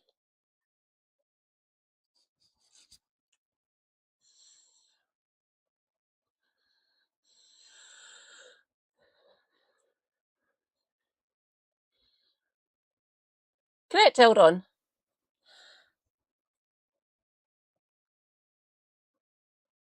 Yeah, they were openly invited to do it by her.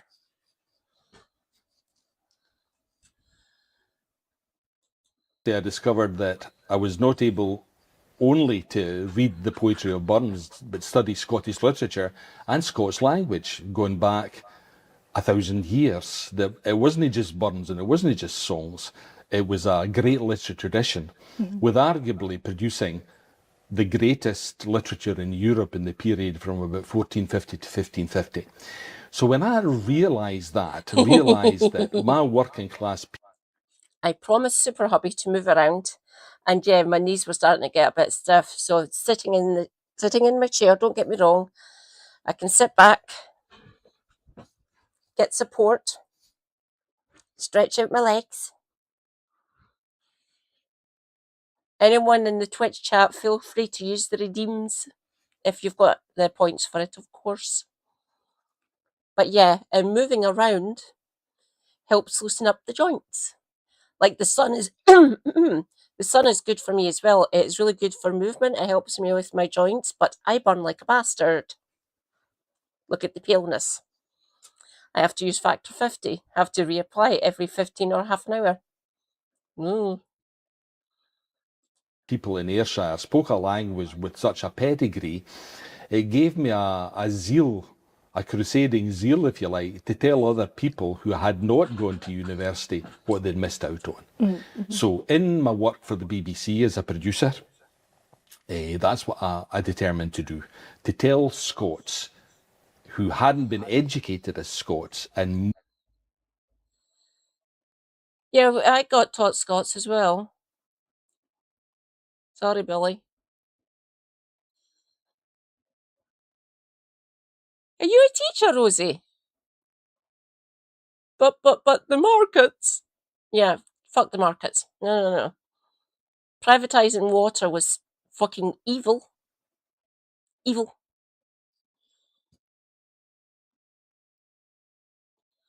Listen to the teachers. Gently, consensually caresses the market. Most people had not been educated as Scots because very little Scottish content often was contained in the curriculum growing up in Scotland. To tell them what they'd missed out on and to give them another version of who they were. Yeah, and well, we'll get into that later. I was going to really respond to that, but we want to talk about first your response at St Andrews. Can you tell us about that before we might show it? Well, I knew roughly what Peter Mackay, the maker, was going to say in the laureation, and it was a very beautiful laureation by a fine poet, and you can watch it online. So what I prepared, though, was something where St Andrews has got the reputation of being quite an anglicised establishment. But I know that within that there are many people who've done great work on Scottish culture and the Scottish history and Scottish literature. And I know that there are a lot of ordinary Scots who go to St Andrews too, who are part of the student body. So I wanted to say something that would combine both sides of that audience and try and bring them together. And try and bring in the English side of the audience and the foreign side of the audience into their identity, having lived and breathed Scotland for 4 years, of try and give them an impression of the culture that they'd been imbued in, maybe unknown to them they'd been imbued in the hope that they would then realise that they could be ambassadors for Scotland. I refer to the soft diplomacy that we're very good at. And soft power works, everyone.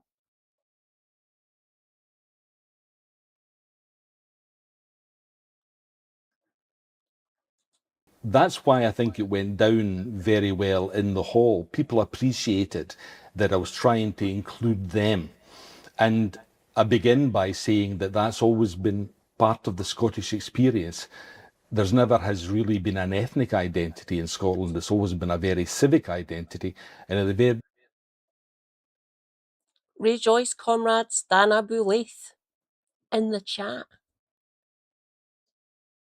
Hello, my East Coast comrade. How be you?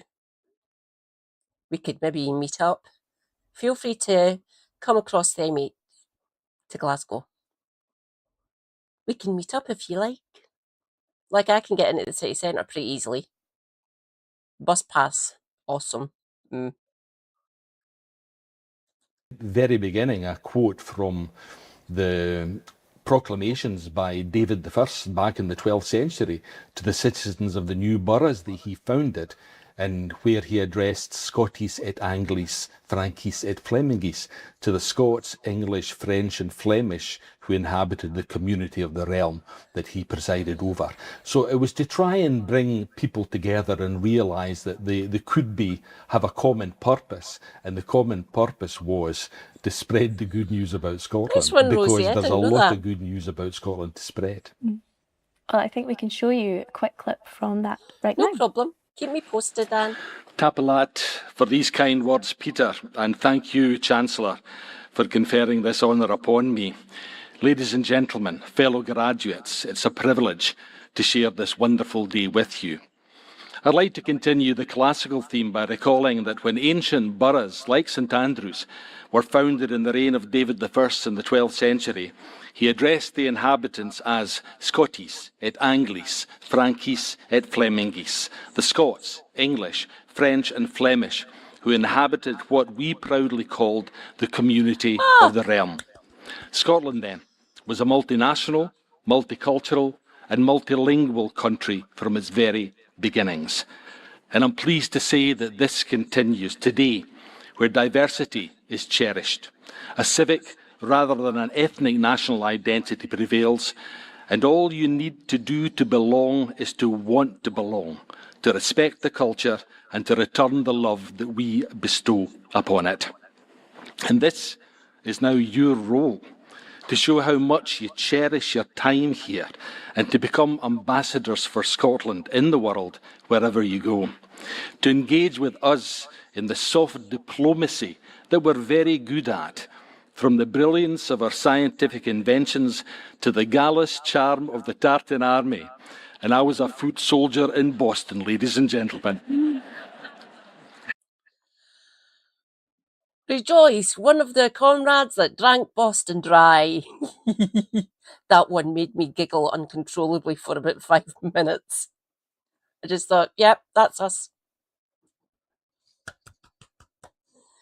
And they specifically got in kegs of tenants that basically got drank within a day, I think. A couple of days, maybe.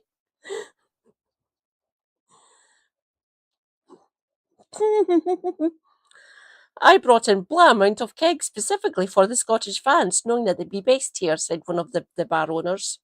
Yeah, that's not enough. Nah.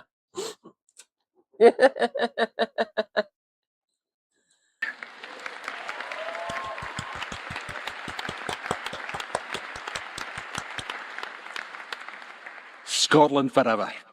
I was brought up in Ayrshire by parents who gave my culture and language ringing endorsements with old Scots proverbs like, "Them wi' a good Scots tongue in their head, son, are fit to gan o'er the world." I took that philosophy with me on my travels, and when the philanthropist Andrew Carnegie applied for a job in Pittsburgh as a young man in 1870, and the boss asked him if he was native born, Andrew replied, "No, sir, I'm a Scotsman." When he recalled the incident in later life, he said that it made him feel as proud as ever Roman did when it was their boast to say, "I am a Roman citizen." Carnegie was part of that great Scottish tradition called the democratic intellect, where from the Reformation, Scots of every class had access to education, and we still do, and you've been part of it here in one of our most prestigious institutions. Now, gin ye hae a good Scots or a Gaelic tongue in your head, please use it wherever you go. But even if you don't have a good Scots tongue in your head, you can still leave here with a good Scots heart beating in your breast. And we'll love you for keeping it beating strongly wherever you go. And remember, in the words of Robert Burns, nae treasure nor pleasure could mak us happy lang. The heart eyes the peart eye that makes us recht or wrang. The heart is always the part that makes us right or wrong. Gang for it fi here, fellow graduates, and get hurt. Go forth from here in good heart, but haste ye back. Come back and see us whenever you can. Thank you very much.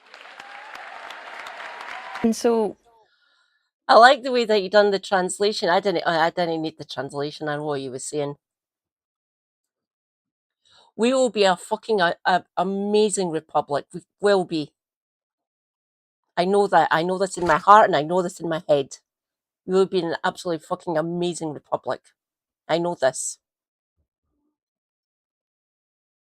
Was like us, damn few and raw deed.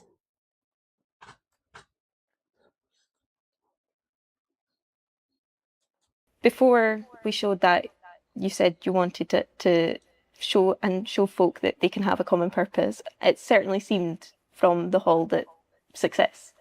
It was a lovely reception, and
in the hall, and then in the drinks afterwards, a lot of students came out to me and said how much it meant to them to be included, and Yes, how Rosie. some of them felt, because of St Andrews and the unusual circumstances of it, that sometimes they felt slightly alien from Scotland, but that made them realise how much they had adopted of Scottishness while they were here, and it gave them the determination to sing it loud. I've been to Scotland and I'm a semi-Scot and I'm proud. I can imagine that would honestly be a gift that they'd hold for the rest of their lives. I think so. You know, I think so, because most people who do come here are imbued with it. It gets to them, Yeah. and they become pro-Scottish then. yeah, whether they like it or not. And yeah, so you spoke about the inclusive nationalism, and what does that mean to you in practical terms? Well, it means that I'm a left of centre socialist background. I grew up with the traditions of Keir Hardie in Ayrshire, the socialist tradition, and also the communist tradition in West Fife. My family were miners on both sides, and the Fife side of the family were supporters of Willie Gallagher and people like that, and the communist side. So that, a man's a man for all that tradition. Freedom come all ye tradition, in a way imbues my sense of belonging and who I belong to. And it also belonged to my family too. That was their ideals. One of the reasons I got to university was that I was very good at languages. Hopeless at mathematics and science subjects, but very good at languages because of being bilingual in Scots and English. I'm convinced of that. And as a result of that, I hitchhiked to France and Germany when I was 15. to improve my languages and to enjoy being abroad for the first time. But I've got memories of my dad and my brothers-in-law going to the pub in Galston when I was underage and couldn't go, and then bringing back stray Germans and French people who'd come across in a village in Ayrshire, and they brought them along so I could practice my German and invited them home. So that was... I was brought up with that, a man's a man for all that tradition. Yeah. And my dad imbued that in a lot of ways. And we were speaking before about your book. Just forgive me, I know we said we'll talk about it later, but I think this might be a good introduction to it. I was saying, my dad was very much from that socialist tradition, but he was very conservative in his socialism. And as the family moved towards nationalism, after the 1970s, 1980s, 1990s, he remained thrawn and stubborn as old Labour. And I talk about the relationship in a chapter in the book. So my dad was very old Labour, which is the name of the chapter. By the way, this is all written in Scots, and it's the kind of language that he and I spoke all our lives. And I tried to convey the fact that the family was going in a certain direction, but my dad was biding, thrawn and stubborn in his old ways. And it was because I was invited to campaign for Willie Neal in the 1992, I think it was, general election. And my dad wasn't very happy with this, that his son was going to campaign for the party, for the SNP. But we just decided that we'd differ on this, and I would leave him on his own for a while afterwards. And then, because I lived about 2 hours away, so I knew that I could just leave him for a few days after it and then get in touch with him. So the plan was I would just drive home after I had campaigned with the SNP on the Snappy bus and then leave him alone and then I'd get back to him. But this is what happened. And so the big day came. I visited Father in his flat, had a good blether, and both of us agreed to differ on the way for it for Scotland at this present time. I told him I was meeting Alec Neil. I would go round the town with him on what he'd told me was a Snappy bus, saying I'd get back up the road to my family in Fife. I decided even afore the afternoon's politicking began that I would give my father a body swerve for a good few days afore phoning him, to give him time to get over the muckle huff of his boy campaigning for a bourgeois nationalist party like the SNP in his old Labour town of Goston. I'm guy sure the feeling was mutual, as he could nurse his douce raff by himself to keep it warm for a few days, then we could go back to being normal. It didn't quite work out that way.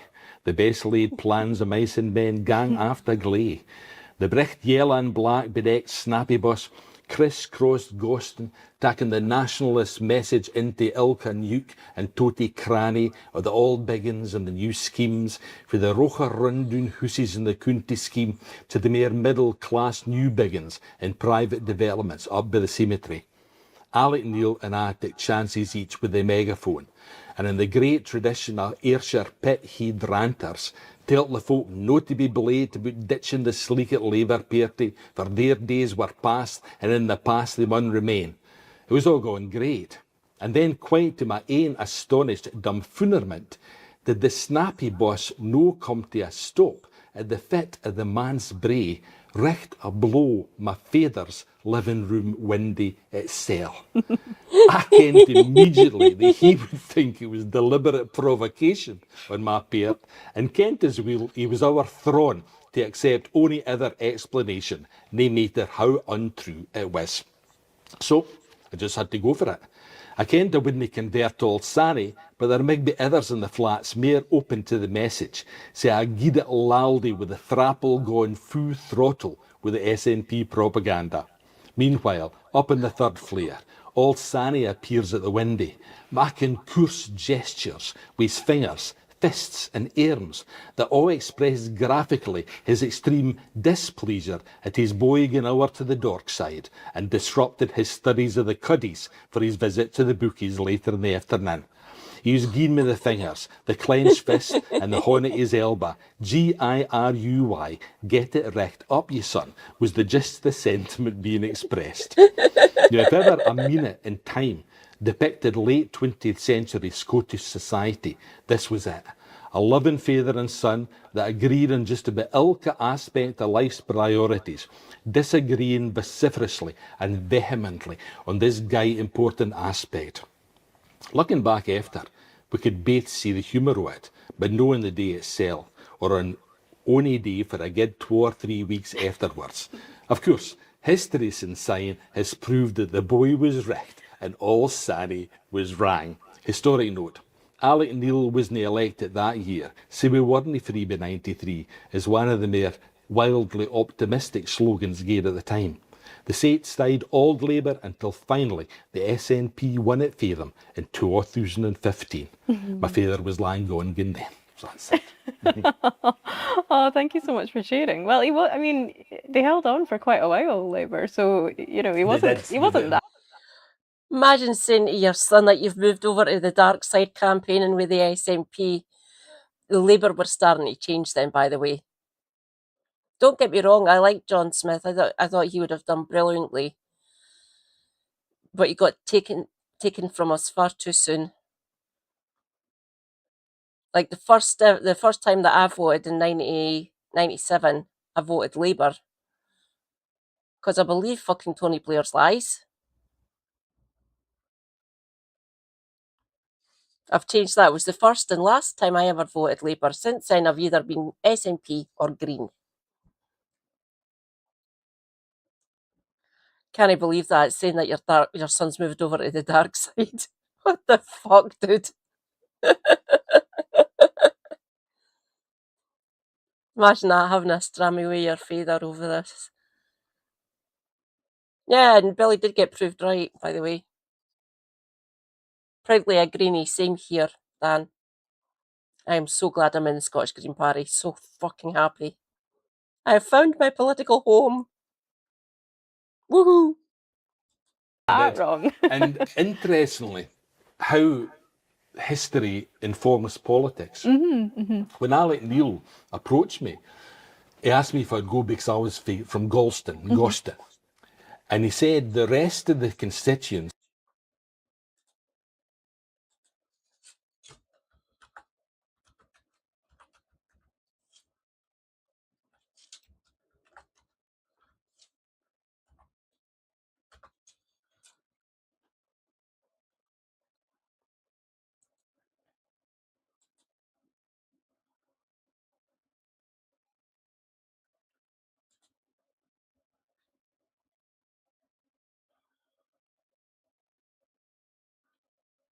There's Galston. There's Kilmarnock.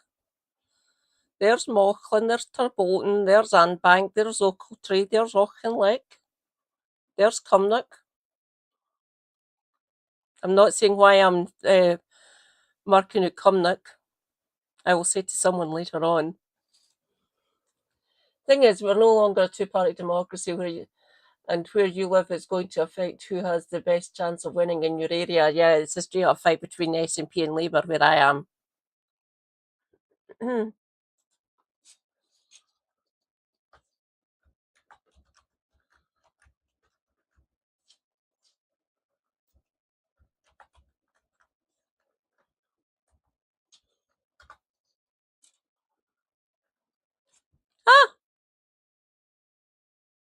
Here I'm here.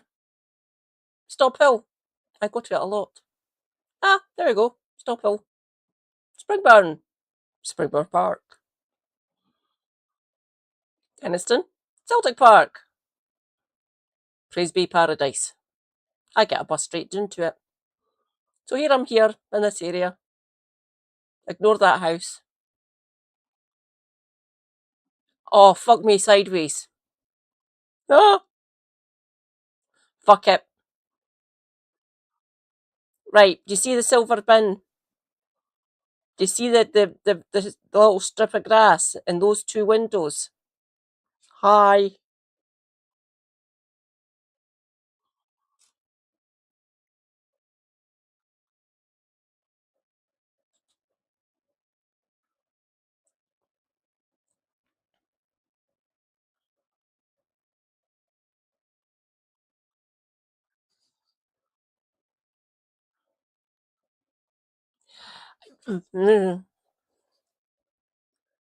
We'll need to be careful what seats we target. But yes. The next general election's a couple of years off yet. Plenty of time to organise. We have to be careful where we target. I wouldn't recommend here. My current MP is Labour. Maureen, you can fuck right off. Steady on, Mrs. Doyle.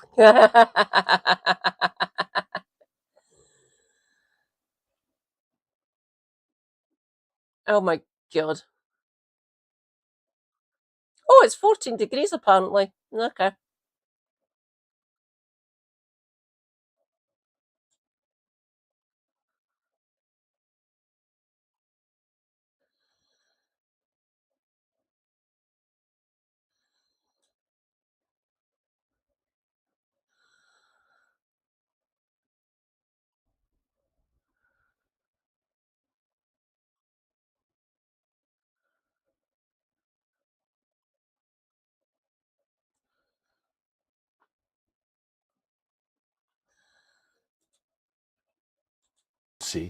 Kilmarnock and the Irvine Valley was coming towards the SNP, but Goston. Good night, Davinia. Stay hydrated. Self-care is good care. Take your meds. Stay based. Free Palestine. And rejoice. It's raining, finally, and it's under 20°C. I am not built for plus 25 temperatures. I am not. It is horrible. These flats retain heat because they're red sandstone and they're built for a place that usually gets fucking rain. Yeah. Good night, Davinia, my dear. Catch you later on. Night-night. Was Biden strongly Labour? And I said, well, the reason for that is historical. The Irvine Valley, New Mills and Darvel were weaving towns. They were their own wee capitalist unit, whereas Galston was a mining town, and it was very much togetherness and helping one another and strong socialist background. So they would be the last in the... The mining towns in Ayrshire are strong social cohesion. Basically, I don't want to say commune. Like, we're more left-leaning up here. We're more like kith and kin, essentially friends and family.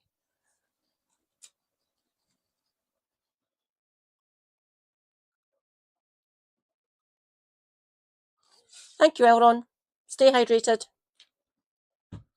Self-care is good care. Take your meds.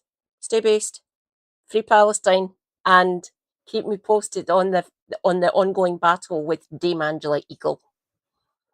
By the way, everyone, the reason that me and Elron keep on mentioning that's Elron's MP. She is the security minister, which means she is in the Home Office.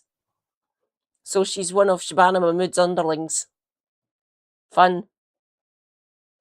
God damn it. constituency to move over and help the SNP win eventually. That's really really interesting. No, it sounds gorgeous, and I like the weaving in with the quotes that we all know and love as well, and how they just fit so well in so many instances as well. You know, you can use them in everyday life. Yeah, thank you so much. You're very welcome. So I wanted to talk a little bit about how Oh no, the vast majority of them are all that C word. Like I was talking to met up with my sister on Wednesday for a coffee. And yeah, she's astounded. Said, what are some of the people like in Scottish Labour? Oh no, the vast majority of them are detestable. I'm glad she's fucking realised that now, thank God. She's not, no. Like, she had to get a percentage of, like, MSPs, MPs, and party membership. I don't think she's going to make it on the ballot, which is fucking disgusting, because she got the backing of the unions. Unison, in case in point. So they were backing her. So that means because she's basically not going to get onto the ballot,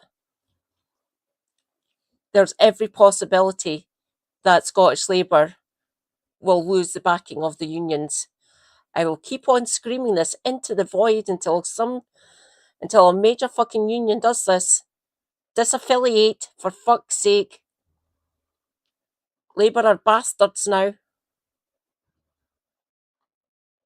Stop giving them so you've got your union dues, and part of that goes to fund the Labour Party. Disaffiliate. Tell them where they can fucking shove it. Like you say at the beginning Mara with will win. the response you had about imploring that into folk, that confidence that you have came here and you have imbued something of Scotland in you, and now go take it to the world. That confidence with the traditions and the cultures. And I wanted to talk to you about where do you think Scots are with feeling confident with the traditions, and also how those traditions are getting respect that they deserve. How do you feel that is now in 2026? I feel that when I was growing up, we Unite, Unison, Sarah, and Scottish Co-op. Like, some of these MSPs are Scottish Co-op and MPs.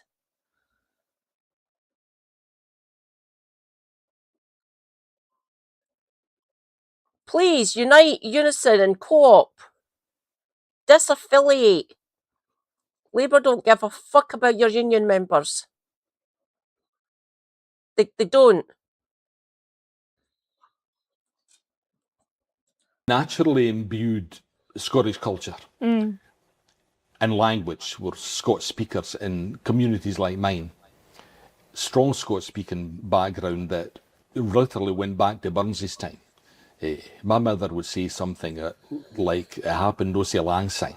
So Auld Lang Syne was a folk song to me that was contemporary because it was the living language.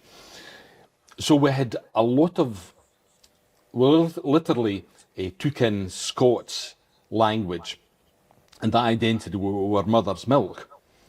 Today, it's not as strong culturally what people are absorbing, but the younger generation weren't belted, for example, in their schools for speaking Scots, or told to talk that language to the dogs because it's no deserving of any respect whatsoever. So it's ironic that the older generation had a lot more Scottish culture. I will show everyone who John is talking about.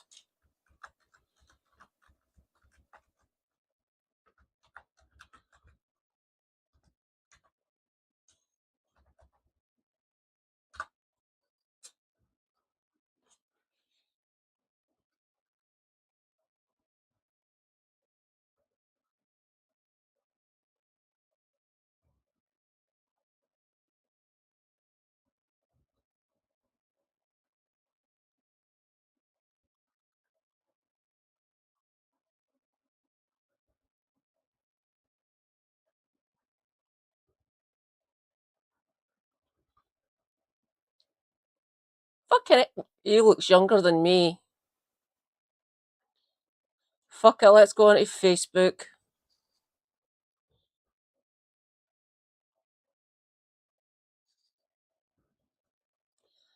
Scottish Labour and Cooperative Council for Irvine East.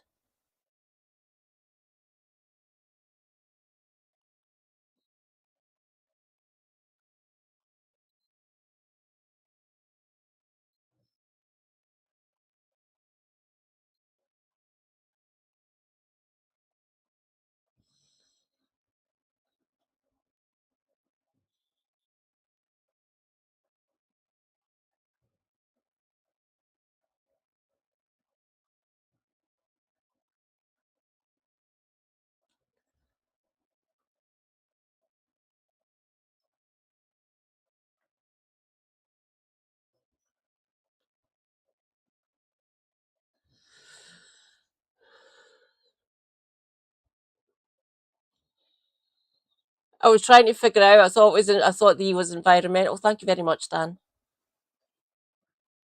So there he's there. Imbued in them that they naturally inherited.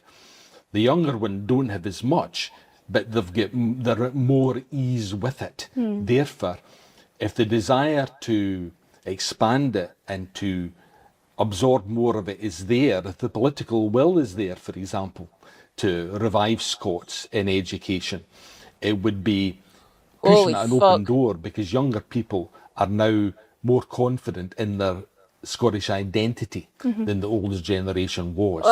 But it's an unusual thing. And I've seen a lot of changes in my own lifetime as far as identity was concerned. For example, one strand that has practically disappeared, I think, is that of unionists who were patriotic Scots. Now, there'll be some unionists who'll watch this and disagree vehemently, but I'm thinking of people of the calibre of Walter Scott in the 19th century, or John Buchan, the great writers who were patriotically very, very Scottish and champions of Scottish culture, but who were politically unionist, who just thought that Scotland was best served in the Union. Because of the... No, we're not. No, we're not. The Scottish go to fly by plane and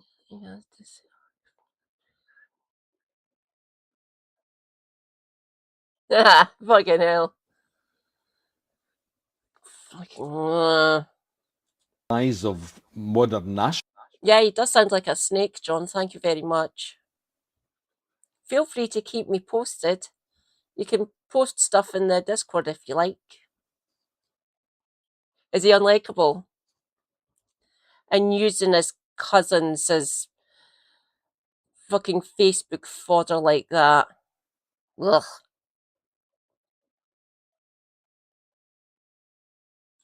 Nationalism. I think that brand of unionism almost has died a death. I don't know anyone like that nowadays. I knew people personally from some of the old Tory families that I came across when I was interviewing people, like, say, George Younger or the Buchanan Smiths, or Sandy Irvin Robertson, who was a great character in the wine trade, who's since deceased. They were all very patriotically Scottish, but they were Scottish unionists, and they belonged to a tradition. Another example of it is the man who coined the term democratic intellectualism, or the democratic intellect, which is something I think we should hear a lot more of, was a conservative called Walter Elliott, a Tory, I can't remember if he was an MP. I think he was an MP, but he was very much a Scottish conservative, and he coined that term to describe this tradition of democratic intellectualism, which I mentioned in the speech. That type of Tory, that type of unionist has almost, I think, gone. In other words, there's now a fear of Scottish identity and Scottish culture among unionists. And that fear is often expressed in... Correct.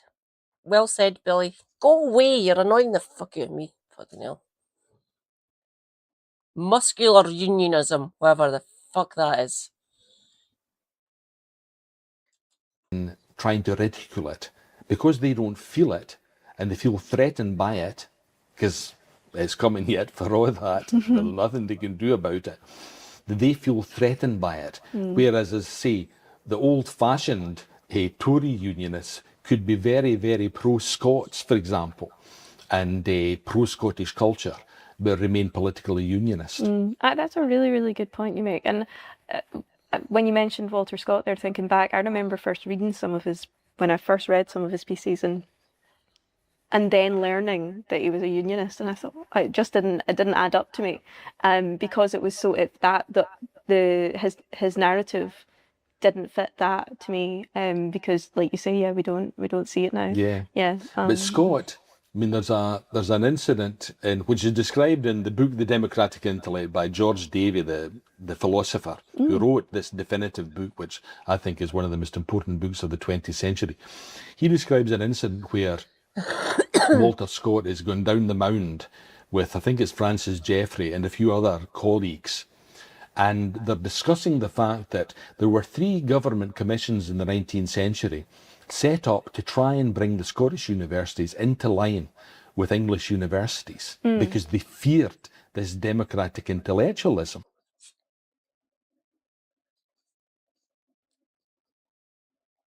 He was my home city's MP.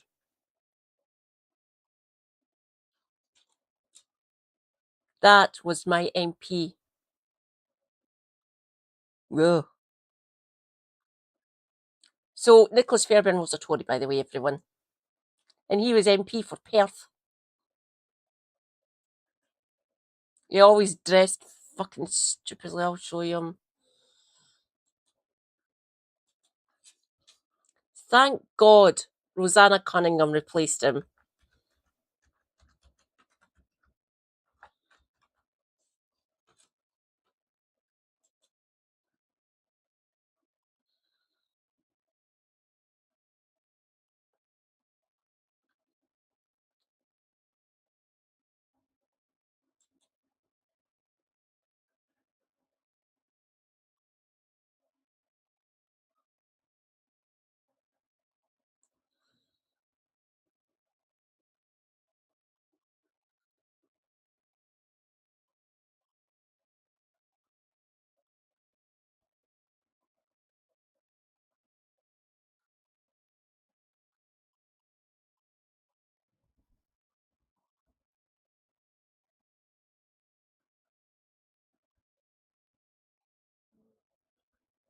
God, look at the face on it.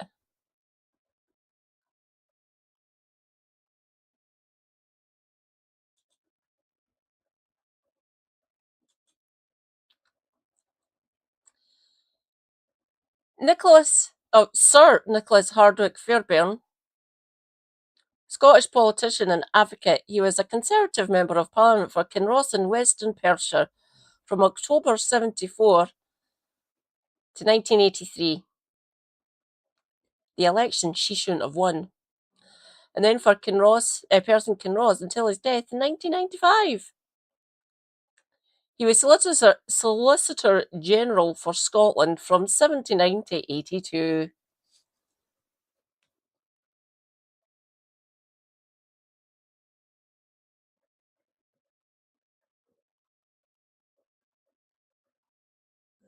Oh dear God, Michael Ancram. Yeah, parts of the East Coast used to vote Tory.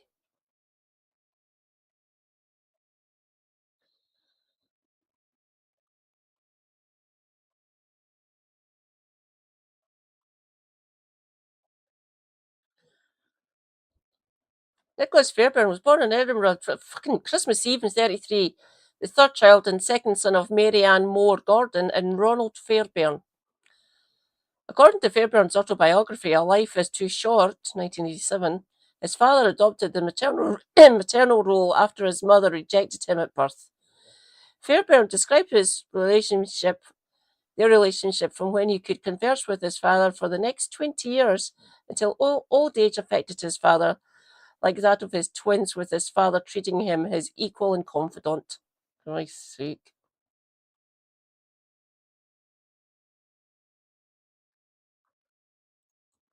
Oh, fuck's sake, he went to Loreto.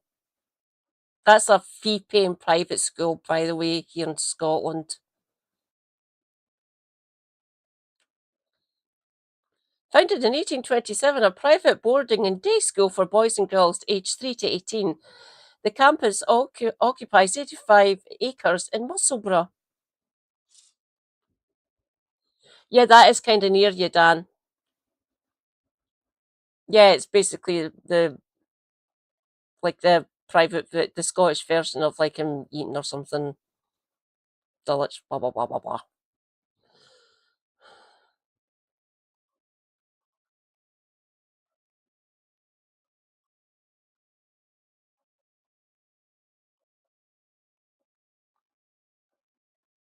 Yeah, no, fairly Esther Ranson. What the actual fuck?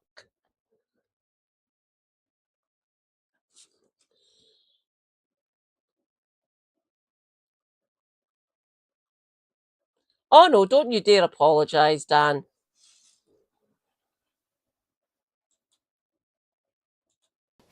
And Scott, they were kind of joking about it.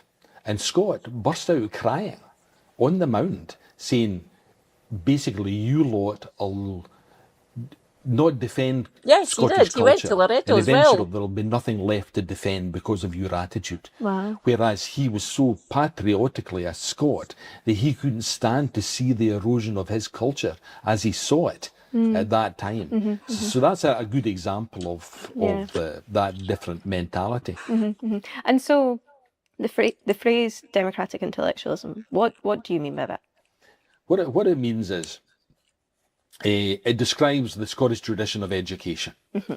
And it's democratic because from the Reformation onwards, the desire and the aim was for everyone of every social class to access education and take it as far as they would go. Now, at the beginning, it was just basically mass literacy. But that, even the desire, the successful desire in many places to introduce mass literacy was several centuries ahead of many other countries Dad, I in feel Europe. for you. In the chapter in my book, The Democratic Intellect in the Scottish World, I give an example of a discussion in the British Parliament in the 1820s where English MPs are saying how dangerous it is to teach the masses how to read and write because it will make them discontented with their lot and they'll rise up against the state. The Scots in the audience are going like this because we've had mass literacy for 3 centuries and they're still discussing it. And I give the example of, in the speech I gave in a sermon after the award of the honorary degree, I also gave a sermon at St. Salvator's about the democratic intellect. One of the examples I give of the democratic intellect is Lord Byron. He said he was half a Scot by birth and bred a whole one, and my heart flies to my head in Don Juan. But he also says how proud he was that before he went to Harrow and was educated for the English aristocracy, he went to the local school in Aberdeen, where the schoolmaster was a cobbler, as was the Scotch tradition. And he sat beside boys from the local village. And people like Byron must have been astonished to hear this discussion in the British Parliament in the 1820s about how dangerous mass literacy was. But this was a great advantage the Scots had from the Reformation onwards, being literate. That's one of the reasons why when we went abroad... It was pioneered by the Church of Scotland, by the way. It's so we could read the Bible and follow the good Protestant faith, essentially. The great migrations to Poland and Prussia and Scandinavia in the 17th century, these people were literate, whereas they were coming across people who were often illiterate, and that gave them a huge advantage. And that's why they put down roots in these countries and became very influential in these countries as part of that great European migration. And you could actually say that both the vernacular revival of Burns and Ferguson and Ramsay of the 18th century and the Scottish Enlightenment were products of this democratic intellectual tradition where the masses got to access learning and therefore got to access books. Another example of it was that libraries were set up in Scotland, again, years before in many other countries. Working men clubbed together, weavers in Dunfermline, to buy newspapers and to buy books. And again, that would take ages. In the 19th century, when a Libraries Act was implemented, was discussed in Parliament to be implemented in Britain, the majority of Scots MPs said, it doesn't affect us at all. We already have all our libraries. And visitors to Scotland at that time comment on the high degree of education that the working classes had in the 17th century and early 18th century, and compared them very, very favourably with what was going on in the South. I mean, one person, maybe a great Scottish working class intellectual of the 19th century, Hugh Miller, the stonemason who was one of the founders of the science of studying stones. He did a tour of England where he comments on how astonished he was of how poorly educated the working men were compared to the people he knew as a stonemason in Cromarty. He came up with a phrase which I now and again I think of when I see people disparaging Scotland from England in the media. He refers to the vacant English. There is no class in our society like the vacant English that I've come across in my tour of the Midlands, he said. So that's an example of the different level, and also an example of how Scots should appreciate and know their history, and knowing that history gives people a different perspective of who they are.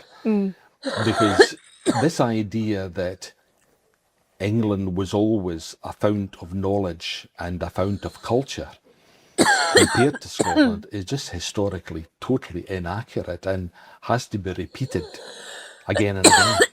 It's so interesting you say that. Today we've been reporting on a story to do with Scottish Labour potentially having to be funded a lot by UK Labour, and the phrase that we've been talking about is too wee, too poor, too stupid, and how it's an unfortunate but like an unusual parallel for that argument from the union side to be then applying to Scottish Labour. But it's so interesting you say that. Too wee, too poor, too stupid. What the actual fuck? No. No. The Scottish Enlightenment was fucking glorious. The awakening in lots of all across the land. It was brilliant. Too wee, too poor, too stupid. What the actual fuck? I've been trying to do that. I'll need to get down to New Lanark. Thank you, Rosie. Because that would be completely gone if more folk knew Yes. about that. Yeah. About that. And it's that's why, I mean, I remember when Alex Salmon was alive, Alec did a few tours of talk events. And I went to, he asked me to go along to one on the Borders. And I remember saying that to the audience, basically, if the Scots were educated in their own history and culture, we would be independent tomorrow. Because when you know that history, you think, why are we in this condition? Too long in this condition is a book by a writer of the 20th century, which is based on an old Gaelic phrase, which I can't recall exactly. But we are too long in this condition. And it's ridiculous that we're too long in this condition, given the brilliant history that we've got and our amazing contribution to the world. Because part of that too was the diaspora, not just the educated working men who went in the diaspora to Poland and Prussia in the 17th century, but with the Scottish Enlightenment and the foundation of American universities in the 18th century. Princeton University, for example, was started life as a Presbyterian college, and the money to build the main building at Princeton, which is still there to this day, Nassau Hall, was collected at every church in Scotland on one Sunday in the 18th century. And William and Mary College was full of Presbyterian ideals. A lot of the signatories of the Declaration of Independence were educated in these kind of colleges and often had a Scottish background themselves. And as we know, it may well have been the Declaration of Arbroath may well have influenced the signing of the Declaration of Hello. Yes, it did. Yes, it did. independence. So all of these things are fundamental to my sense of Scottishness. But I realised that I had the privilege of being educated as a Scot. I took, whereas a lot of people studied the great, and I know a friend at university who was a Scottish nationalist and proudly Scottish, but he studied the great English tradition of literature because he thought he was going to teach and he wouldn't be able to get a job if he studied Scottish literature at that time.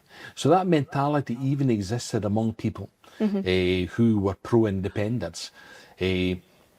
Fortunately, as I say, those old attitudes that you log on if you're Scottish are dying a death.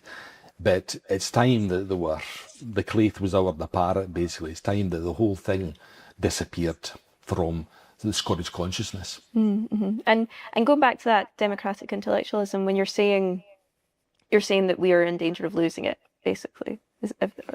Well, no, because, for example, it still exists in things like, the other thing about the intellectualism of it was that Davy in the book goes into the broad-based nature of Scottish education. More like the French baccalaureate rather than English A-levels. English students study 3 degrees in great detail. English students study 3 subjects in great detail. Scottish students tend to study 5 or 6 subjects, not in the same detail, but giving them a breadth of education. And at the core of Scottish education, until recently, comparatively recently, was philosophy. And that had a huge impact on people's ability to think around. There's a great quote by McDermott about Patrick Geddes, a great intellectual who was part of that period in the early 20th century, sort of a great Scottish cultural figure. And he says something like, Geddes was able to go around the whole subject and move between subjects as if they weren't there, because he realised that watertight compartments were only of use to a sinking ship. And that's a great image of the kind of multifaceted desire to educate yourself that existed in Scottish history. And so where do you see that democratic intellectualism now, or what do you think the future of it is for Scots? Well, I think we still have the desire to give people an education. The government is still desperately trying to raise attainment standard to make sure we continue that. And we still don't charge students fees. I wouldn't have been able to go to university if I hadn't been for a grant. I was the first person from my university who went there. And interestingly, when I gave that talk at St. Sylvester's, the number of people, Scots, who come up to me to say that that was their own experience, that democratic intellectual tradition, of the pride in working class backgrounds of getting an education and the desire to get on. One of the problems with that in the past was often that the desire to get on was often combined with the desire to ditch who you were linguistically. And I think people today are more aware that you can get on without being yourself. Great line by McDermott, to be yourself and to make that worth being, no harder job to mortals has been given. I think more people today in Scotland realise that you can be fully Scottish and fully international. Without losing anything of yourself, and you don't have to change yourself to get on. You do sound very optimistic about the next generation, and they're almost as well. They're The next generation, people like Dan, my lovely MB comrade at the other end of the M8. Being Scottish is a complex feeling. Totally.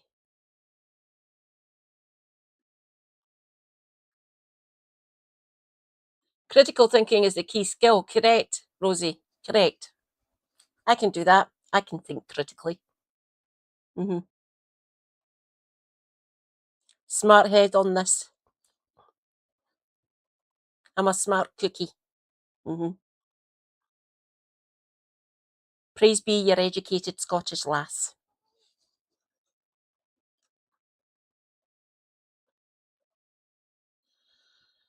So in 9 days, 188 articles have been published about Jason Ardy. In an ideal world, some of these editors would be facing jail time. Oh, yes. Oh, yes. Hence the stream title.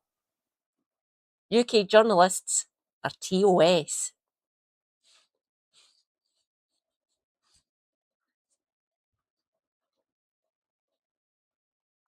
Go and watch Helena's segment on it when she publishes it on on YouTube. I got the first 10 minutes of it, first 15.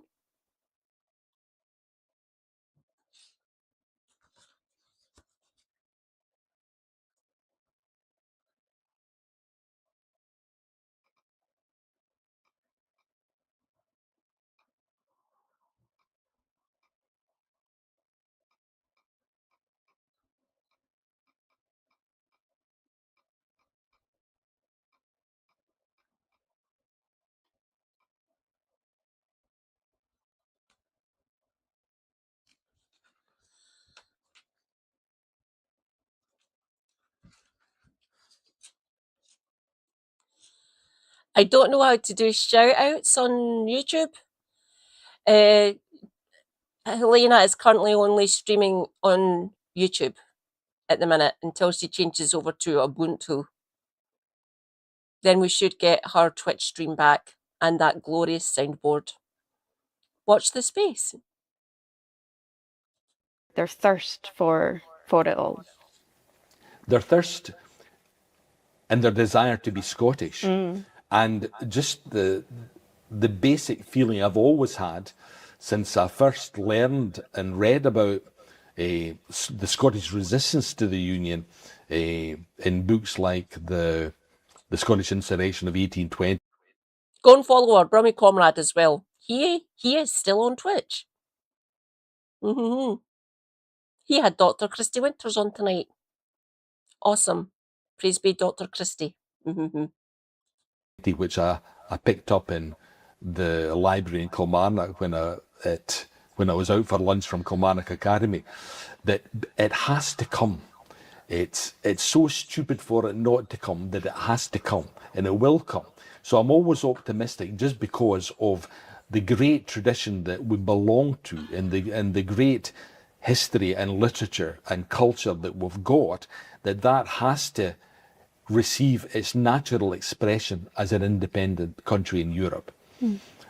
I'm also influenced in that by my own family.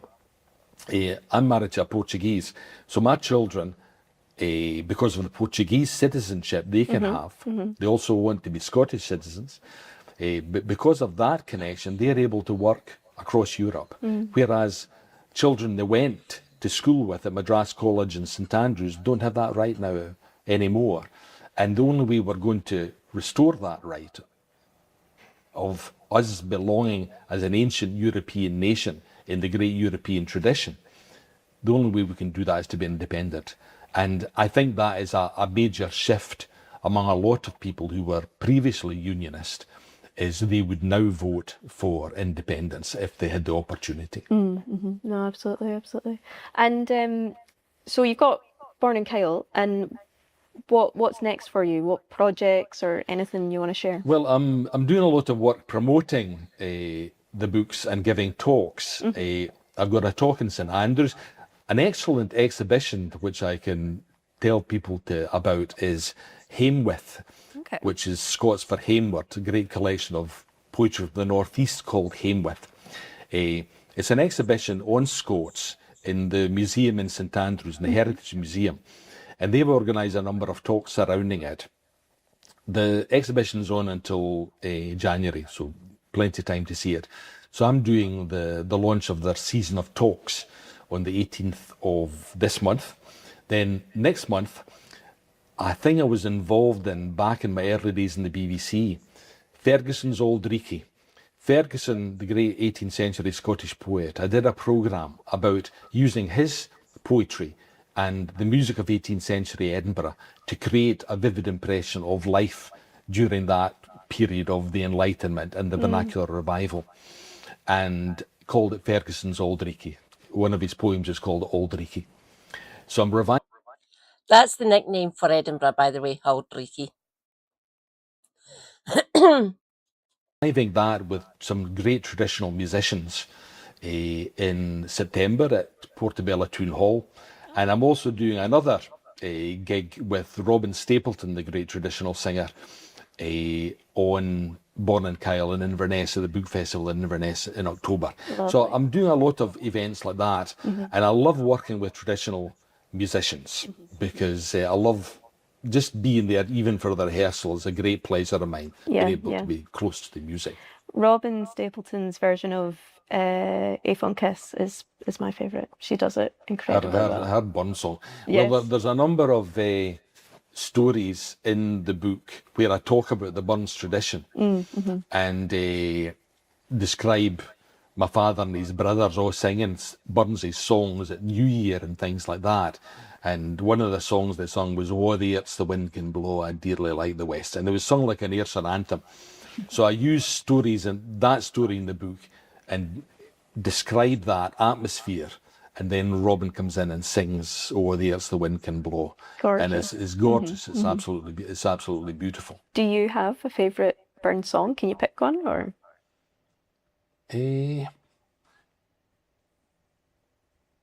Probably "A Man's a Man for All That" for its international significance. Great German translation of it available. Trotzdem Alles, which was very popular during the revolution in Germany in the 19th century. But for a love song, I would say "The Lyric" is my favourite. My friend Rod Patterson, who was in the original Ferguson's Aldreichy, he sang "The Lyric" absolutely beautifully. And he had the classic tenor voice, but with the soul Portobello, of you say, a mine traditional to go. singer. And that That's was near to you, isn't it, Dan? a wonderful thing to hear. In Ferguson's Aldreichy, one of the very touching A-Phone Kiss. A-Phone Kiss, and then we sever. poignant bits is Ferguson died when he was 24 from memory, and he died of a blow to his head.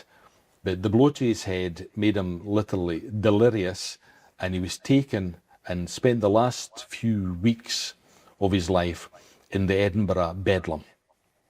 The Bedlam Theatre stands on the place in Potter Row where the Bedlam, the Edinburgh Madhouse, stood. And a friend of his was a doctor called Andrew Duncan. And the Andrew Duncan Clinic, which is for mental health in Edinburgh, was started by Andrew Duncan because of seeing the tragedy of his brilliant friend Robert Ferguson languishing in the Edinburgh Bedlam. And he remembered Ferguson singing "The Birks of Invermay," this beautiful, exquisite song, which again Rod sang in the original one, and Jim Malcolm's going to sing in the new production of Ferguson's Aldreichy, and it'll be a very, very powerful moment. wow, well, you've given us book recommendations, Have you, music, Dan? Nice one. everything. So thank you so much for joining us. Have you got anything else that you want to share? I don't think so. I can't think of anything else. No, we're good. We've covered it all. Well, thank you so much. And if you are around for any of those events, I'm sure tickets are available, and we'll see you next time. Thank you so much for listening. That was awesome. Right.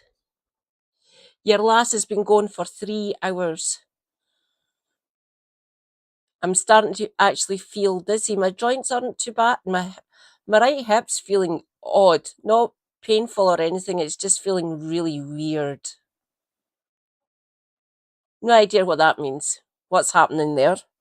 I will keep you posted. Let us go to our homepage and I'll show you. Look. Where is it? Bollocks. I saw it. Gimme.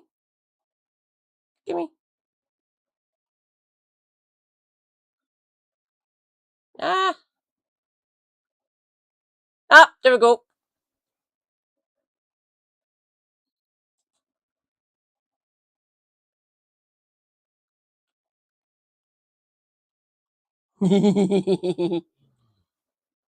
Hasty's back. 10 p.m. tonight. Katie Marshall. Andy Luke. That card is right here. It's here.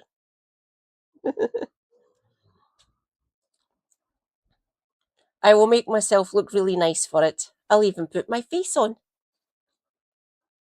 Oh god, I love those emotes so much. Andy, you have done a stellar job as always.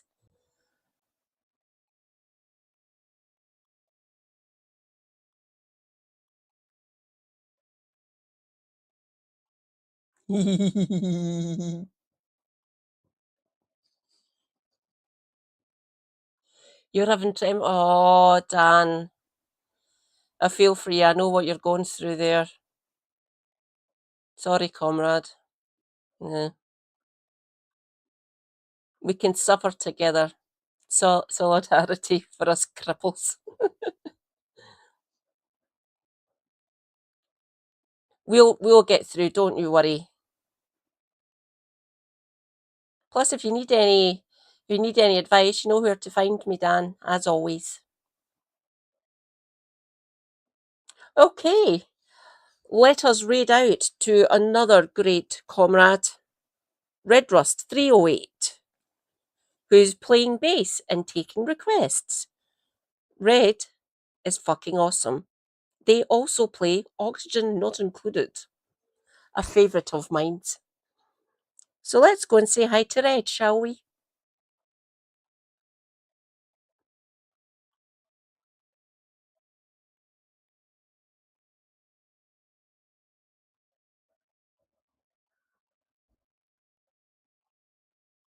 No! No! Is Red done?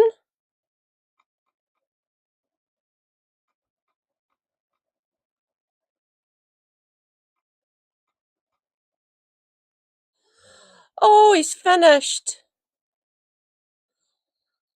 He's finished. Red's gone.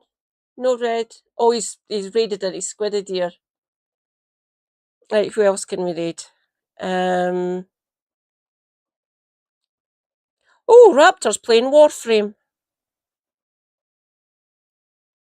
Let's go and say hi to Raptor.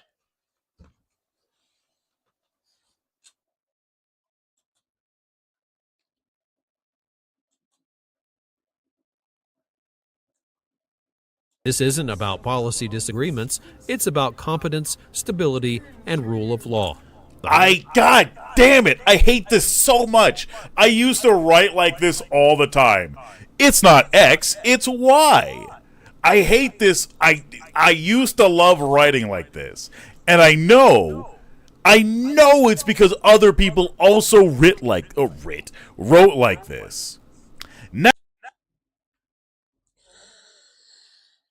Yes, 3 o'clock in the morning. Stay hydrated. Self-care is good care. Take your meds. Stay based. Free Palestine. And come back at 10 p.m. The 2 stories I'll be commenting on are going to be fun. Well, one of them's going to be stupid. But yeah, you'll get to see me rant a little bit. So yes, I shall return. I am sorry, YouTube comrades. I can't redirect yet. Tell everyone and your granny to subscribe to me on YouTube so I can get redirect and I can get monetized on YouTube. Currently, I'm only monetized on Twitch. So thank you, everyone.